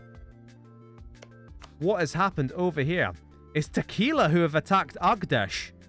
And they've deliberately brought in Bengalistan as well. Oh, but Agdesh. They're defending against Arkansas. They're defending against Kumiz. Oh, they're in 3 wars, and in each of the 3 wars is at least one major custom nation. So Agdesh on their way out, which means that Tequila can concentrate this war on Bengalistan, and that's what they're doing. And it seems to be going well for them, because they can also bring in Samud Ali Kafa. We can finally read their name now that they've got a bigger nation. And they are moving in on Bengalistan. Oh, for Christ's sake. Pathetic. Pathetic, you. Pathetic. Anything going on up here? Nope. Anything going on down here? Oh, Amaranth might finally be making the final move on Australia Minor, which took really long enough. What is going on down there? Ah, and others have attacked Australia Minor as well, but nobody cares. It's like, that's my country and I don't even care. Right, there we go. And those borders, like I say, looking a lot nicer now that Valachia are gone. Now they've got Moldavia. And the Savage Men. It's not looking great. And it's looking all the better for everyone who's guessed Norse as the preeminent religious power. Because look at this. We've got Catholic. We've got Sunni. And then Norse, Norse, Catholic, Norse, Norse, Catholic. So the Norse are on the march. The Norse resurgence.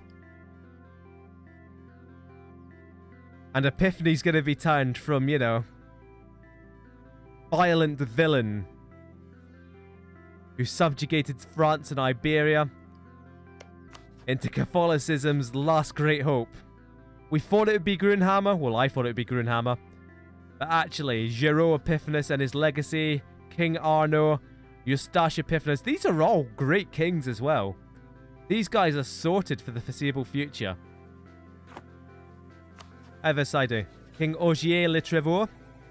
He's alright. Jacques Le Trevor. King Robert De Niro. That must be a different Robert De Niro. How did we randomly get another Robert De Niro? That's impressive. Although, Epiphany taking exploration ideas. And in fact, Patria being able to colonize. If the Catholics take the New World, especially Epiphany, who has the Bordeaux trade node,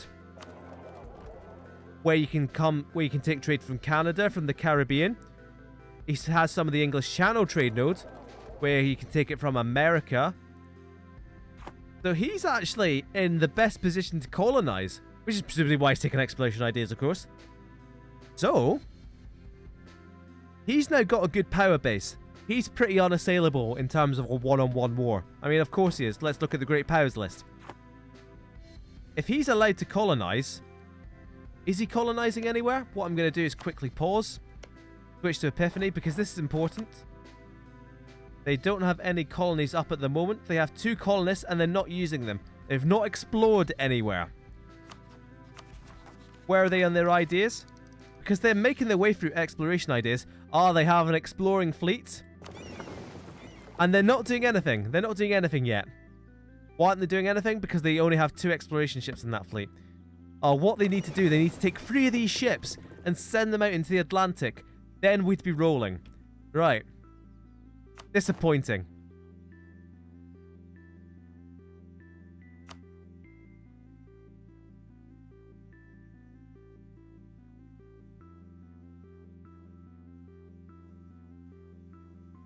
So where are we? Are we at peace in Europe? Did Lurtzland... What have Lurtzland done?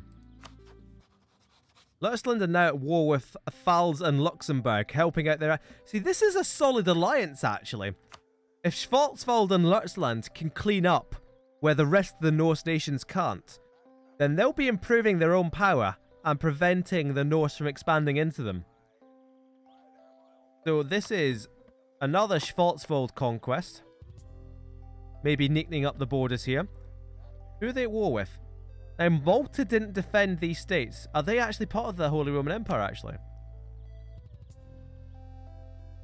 Some of them are, some of them aren't.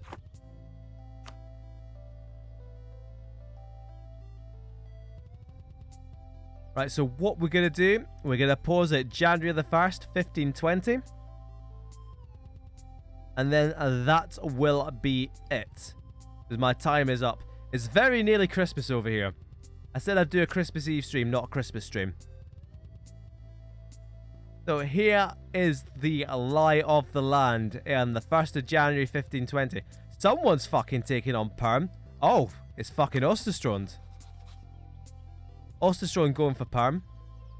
Not bad. If it stops Medvedstrand trying it, might as fucking well. So a quick look at various things. Income for Eric Lux. That's why Eric Lux have been sitting still, because they have by far the most income. Because they have control of the Genoa trade node. Well, they have quite a bit of control, but they also have the Venice trade node. I bet it's trade where they're getting all their power from. Lutzland, London, Junlin, Tequila. Essentially, the people with the most income are those that control trade nodes. Development-wise, Junlin are actually getting up there as well, as are Bengalistan. Tequila up there, Amaranth up there. But the problem is they haven't embraced the Renaissance. Score is the big one. Currently in the lead, Eric Lux, who've sat there doing nothing, but they're winning the game. They're winning the game, so you can't say fairer than that. Epiphany following them up. Patria, where are Patria? The third weakest member. And see, there's Grunhammer. They've been beaten up this session. They've lost a few provinces. They're still in 5th place, and they're still accumulating score. Savage Men making a run up the table. Lurtzland really bolting up the table. Who's actually gaining the most? Lurtzland and Caboose are making moves. What else could we quickly look at before I get shouted at again? The most developed province in the world is the Bengal Delta. We might see the Renaissance spawn over there, actually. Just have the quickest of a looks at the Bengal Delta. It's currently being sieged. It's still only 71% towards the Renaissance. If anyone has any last questions, fire them at me very quickly, please. Who's the best leader in the world?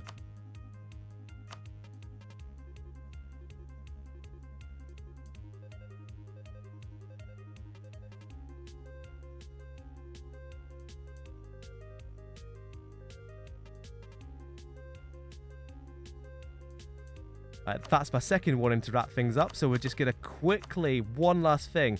Force limit is an interesting one. And Caboose actually dominant in this. If Caboose go one-on-one with anyone else, they could probably take them on. They could probably beat them. Have to go all the way down here to see some of the other nations. Like Pereverot. They ever really have a chance? Grunhammer, suspiciously only have 34. That's a bit off. And navies, the Lurtzland Navy is getting up there. Unassailable in the Baltic Sea. The Savage Men unassailable in the Mediterranean. Amaranth and Free Scotland have the biggest oceanic fleets. Who's lost most now? Bengalistan, Junlin, the bigger nations taking more and more losses. And I think that's all that we're going to look at today. Trade income, Eric Lux, of course.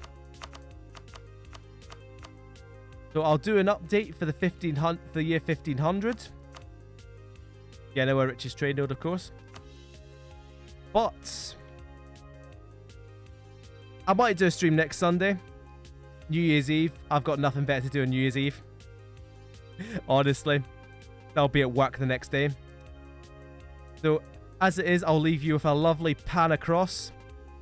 Cheers for watching. Merry Christmas, everyone who hasn't just tuned out yet of this, you know, desperate rambling on at the end. So I'm going to cut my mic, do a quick pan over. Cheers for watching. Merry Christmas, and I'll see you later.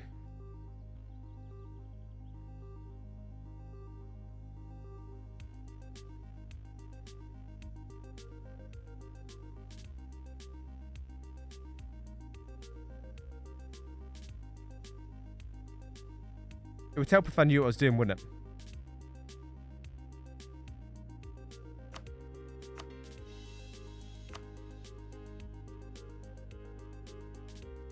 Alright, catch you guys later.